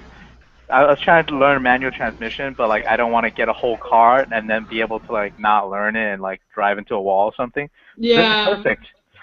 There you go. Thank you for that, man. But like on a serious note, I just wanted to add that I feel like, of course, there's a big stigma. People judge you so hardcore if you can't drive, and that's a part of the reason that pushes me. You know, I care what people think as someone that suffers with anxiety. So I'm like, oh man, maybe I just won't even. Like, I'm embarrassed to go to a driving agency and be like, hey guys, I need to learn to drive. Do you know what I mean? It's like, there's such a stigma. There's so few things out there that there's such a strong stigma with, like being a college dropout, living at home. There's all these stigmas that scare people away from advancing in life, especially if you care what people think, right? But I'm starting to go like, I can't drive, but you know what? Does that make me a less quality person? I don't think so. It holds me back in some ways. By anything, sorry. No, Doug. I'm not saying it's you. I'm just saying in general there is a stigma. So. But you are female, so if you were a guy that didn't drive, it'd be a lot worse. It'd be a lot more of a stigma. Do you find? Oh yeah. If you're a guy and you don't drive, it's like that's the end of the world. Because if you go on a date and you can't drive, that's like the end of the date. At least Really? in this city. Where I'm from. Oh, okay. Yeah, because like there's no point in driving where you live, Wen, right? Yeah, I have a car anyway, but yeah. Okay. But that's what I figure. Like in New York, really, you're gonna be on the subway or whatever, right? To get everywhere. Yeah, some of the dates I've been on, I didn't have to bring a car because it would be unreasonable to expect somebody to bring a car. Yeah. Just how the parking in New York must be like. Yeah, even if you had one, I would not bring it to where these dates were. Yeah. Yeah. That's it. A lot of things are circumstantial. I was watching a show where a New Yorker proudly proclaimed, I'm a third-generation New Yorker. I don't drive. Never have. Neither has my parents or grandparents. Is that, like, status quo for New York? Yes. Yes, it is. Well, you also have to figure that I was blown away when I heard that. It's faster to walk somewhere because you're going to be in a traffic jam. Oh, yeah. It depends where you are. In my area of New York City, like, I have to have a car because there's no subways here. It's just buses, and everywhere else you need to get on a bus to go there, or you need to drive there. So it's like I'm sort of like the in-between area.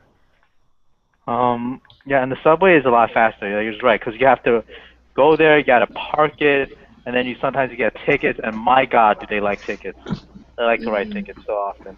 Yeah, they're sharks. Right now, I'm so angry at them that sometimes I go into the private parking lots just so I don't risk getting the ticket, and out of spite. You know, if they're like there's no cars in the street, I'm just gonna go there out of spite to make sure they don't get those extra quarters from me. Well, it is a revenue stream for the city. I know that I went downtown to park. 10 years ago, it was like $6, and now it's $40. And I'm like, what the hell happened here? And it's just a revenue stream for the city. Yeah, it's like I see these private lots. They're like, we'll charge you $12 per half hour. I'm like, what? Yeah. That's insane. These big cities go in debt. These big cities, you know, they play around with the red tape or with the red in their bank, and then they be like, you know, we need to make some extra revenue. So we're gonna lease out the highways for 99 years or some shit like that, like they do in Illinois. Yeah, pretty soon all the cities are going to look like Detroit. Detroit.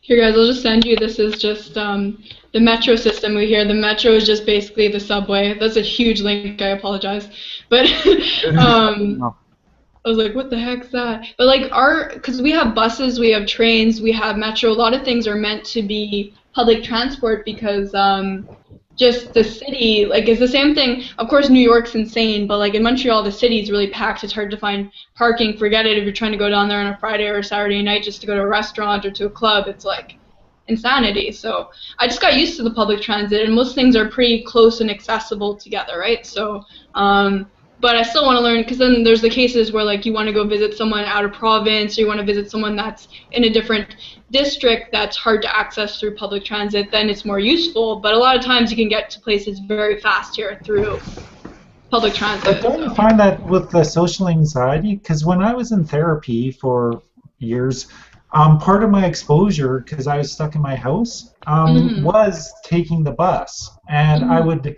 take the bus for like 3 stops and then get off because I could not handle being on the bus. I was just a basket case.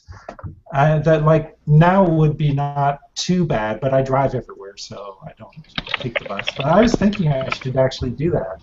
Again, try to do more exposures on a bus thing. But don't you find that being on the bus, just being confined in that group of people is bad? Is hard to. No, the bus is amazing. I used to go to school in upstate New York where there was like no subways, right? It's like barren, and they have buses. Most people drive, but when they had buses, people were very friendly. I met this woman who looked like she's been on crack for the last 30 years. Nice. I met a bus driver who didn't know how to spell. Literally, like he was still on phonics. Yeah, he had to ask a lady on the bus, was like, how do you spell the word "seen"? Like, I've seen something, and she actually spelled it for him. And then, like, they finally realized I was on the bus with them. And then they said, yeah, I was on the spelling bee in my elementary school, and the lady was like 34 or 40-something years old, like really old. And I'm just like, God, that's cool, guys. That's really cool. Oh my god. So the bus is a lot of fun. It's amazing. But I agree with Wen, and actually I realized over the years that I have more generalized anxiety than social anxiety. I'm more scared of the steps of going into the driving place, doing the classes, going to do the crowded government facilities to get your license, to take the picture. That stuff freaks me out a billion times more than being on a bus with a stranger that might potentially talk to me. So for me, it's the generalized anxiety that's like, you know, entering new buildings, new scenarios. That for me is like, whoa, it's huge. I'm actually going to start doing videos on generalized anxiety a bit, because some people might relate to that more. Hey, Lisa. Okay. Okay. Actually, I was. I use this tool like when this kind of a situation occurs. Do you want me to go for it? Sit along. Say whatever you want, Hugh. Yeah. So generally, I tell people like the story of trust or something before I start like hypnosis or something, but you know I'm not certified or anything. So I just there's a story of I don't know if you've heard of it or if I've said this before, of the wind and the pond or something. Have I told you this before? I don't think I have. No. Okay, so is it okay if I say it? It's like 3 minutes or something. Yeah. Okay, so there's like this pond, right? And it's quite deep and everything, and it's got a lot of water, and there's like a river connecting it, and basically this pond is related to the river, so it wants to meet its family. So, but surrounding the pond is like a desert, and so it's kind of scary. So whenever the pond tries to cross across a desert, the pond starts to evaporate. The water in the pond starts to evaporate. So the pond is too afraid right now. Um, there's a lot of wind coming its way, and the wind blows across and whispers to the pond, saying, yeah. So it's okay, what does the wind say? Okay, yeah. So the wind says, I can get you across pond, so you can meet your family. But what do you say to that? So he asks the pond. The pond is terrified and afraid and everything. So the pond says, no, I'm too scared. And what if I get burnt, or what if I don't make it? Blah blah blah. The wind says, I think, I mean, like, you just need to just trust me, right? So that being said, like, the pond decides to trust the wind, and then it finally makes it across. So I guess it's kind of the law of attraction again. It's like when you see the goal, and like when you like visualize it, you start attracting that success or something. So you can actually achieve most of it, but as long as you like visualize it. And basically at times you just need to like let go and like trust certain things, and certain things to be as they are, and like just just jump onto the wind, or something, so that you can get to meet your family or something, right? So Cool. that's what it. Yeah. Thanks for sharing that. Okay, no problem. And I think before Wolf was going to say something too. Wolf. What the? Oh yeah, Lisa. Yes. Like Lisa, yeah. I told you about the whole failure thing. I told you that I have failed. Yeah. I have failed probably more than most people in their lives. And I love to give you grief about the driver's license thing, and I will continue to do so. Damn it. But I mean, just like, I mean, I told you that I flunked out of college twice. Got kicked out for bad grades. Yeah, I did, and I have 2 masters to show for it. I mean, like, I didn't get my driver's license till I was 22, and I failed the road test at least 4 times. So there you go, Lisa. There you go. Thank you for That's sharing that, man. I feel a little bit better. See, the thing is, I didn't even try to. Like, the funny thing is, it's like I say failure, but the thing is, I usually just run away from things and don't put my 100%. When I put my 100%, it's like I do well, So. Yo, Link. I mean, Link. How did you fail 4 times? Anxiety. Really? Like, and sometimes there's a quota too. Yeah. Do you know that about that? Sometimes they just really fail people because they have a certain quota of people that they can let pass. I know it might sound like BS, but it's not. That's happened to some of my friends too. One of my friends hit someone while doing the road test. That was pretty bad. Yeah, I don't think you can let someone like that pass. It's like, imagine, just a little slip up. You're good. You passed. Like, there wasn't, obviously she didn't like friggin' run someone over and kill them, but she like bumped into someone and I was like, oh no. And now she's an excellent driver, but that was a long time ago. She got hers when she was like 17, right? So. Yeah, so it just kind of goes to show, like, as long as you keep trying, you don't give up, eventually you'll get there. Yeah. I heard someone say recently, like, they want to fail faster, That's how life is. And for me, I mean, I actually drove on the sidewalk. I mean, I didn't just go up. I actually went onto the curb and kept on going. I kept on going. Nice. That's funny. Wait, is that how you did your parallel parking or something? That is how I did my parallel parking. I went onto the sidewalk and kept on going. And then the tester was like, okay, get out of the car now. I'm taking over. That's amazing, man. Well, you know what, guys? In terms of the driving thing, I think as long as if you can't drive and you're not that person that's like, can you give me a lift? Can you give me a lift? If you're self-reliant, you take the public transit. You don't get in anyone's way. What does it matter?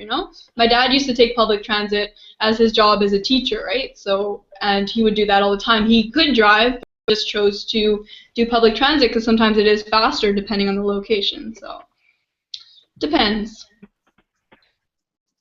And also it has to be in your blood. Some people love driving, some people don't.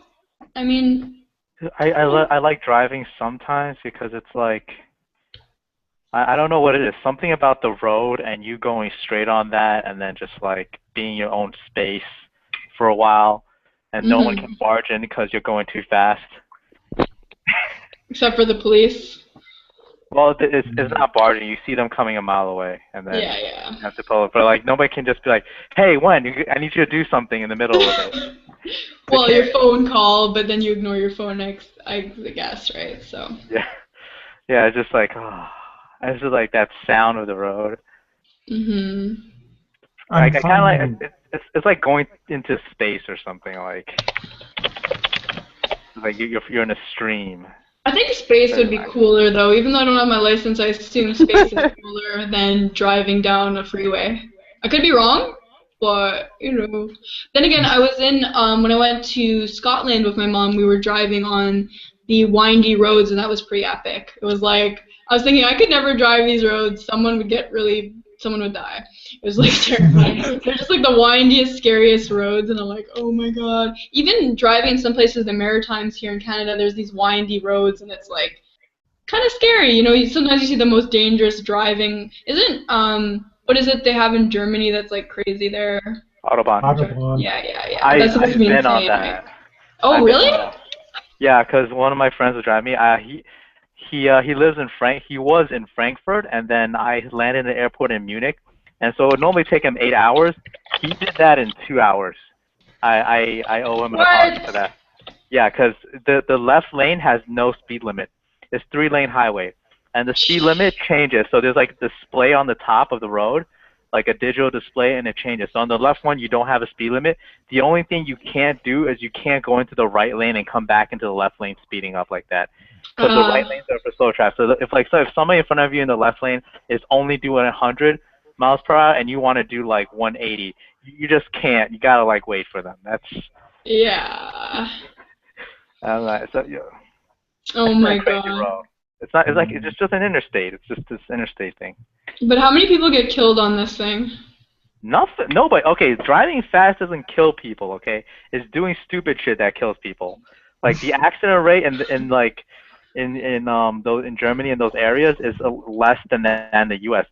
65, going 75 in a 65 mile per hour road or going 80 in a 65 is not what kills people on these roads. It's water, hydroplaning on water, drunk driving, short stop. Those things kill people. Speeding a little bit doesn't kill people. It's just a cash grab in the U.S.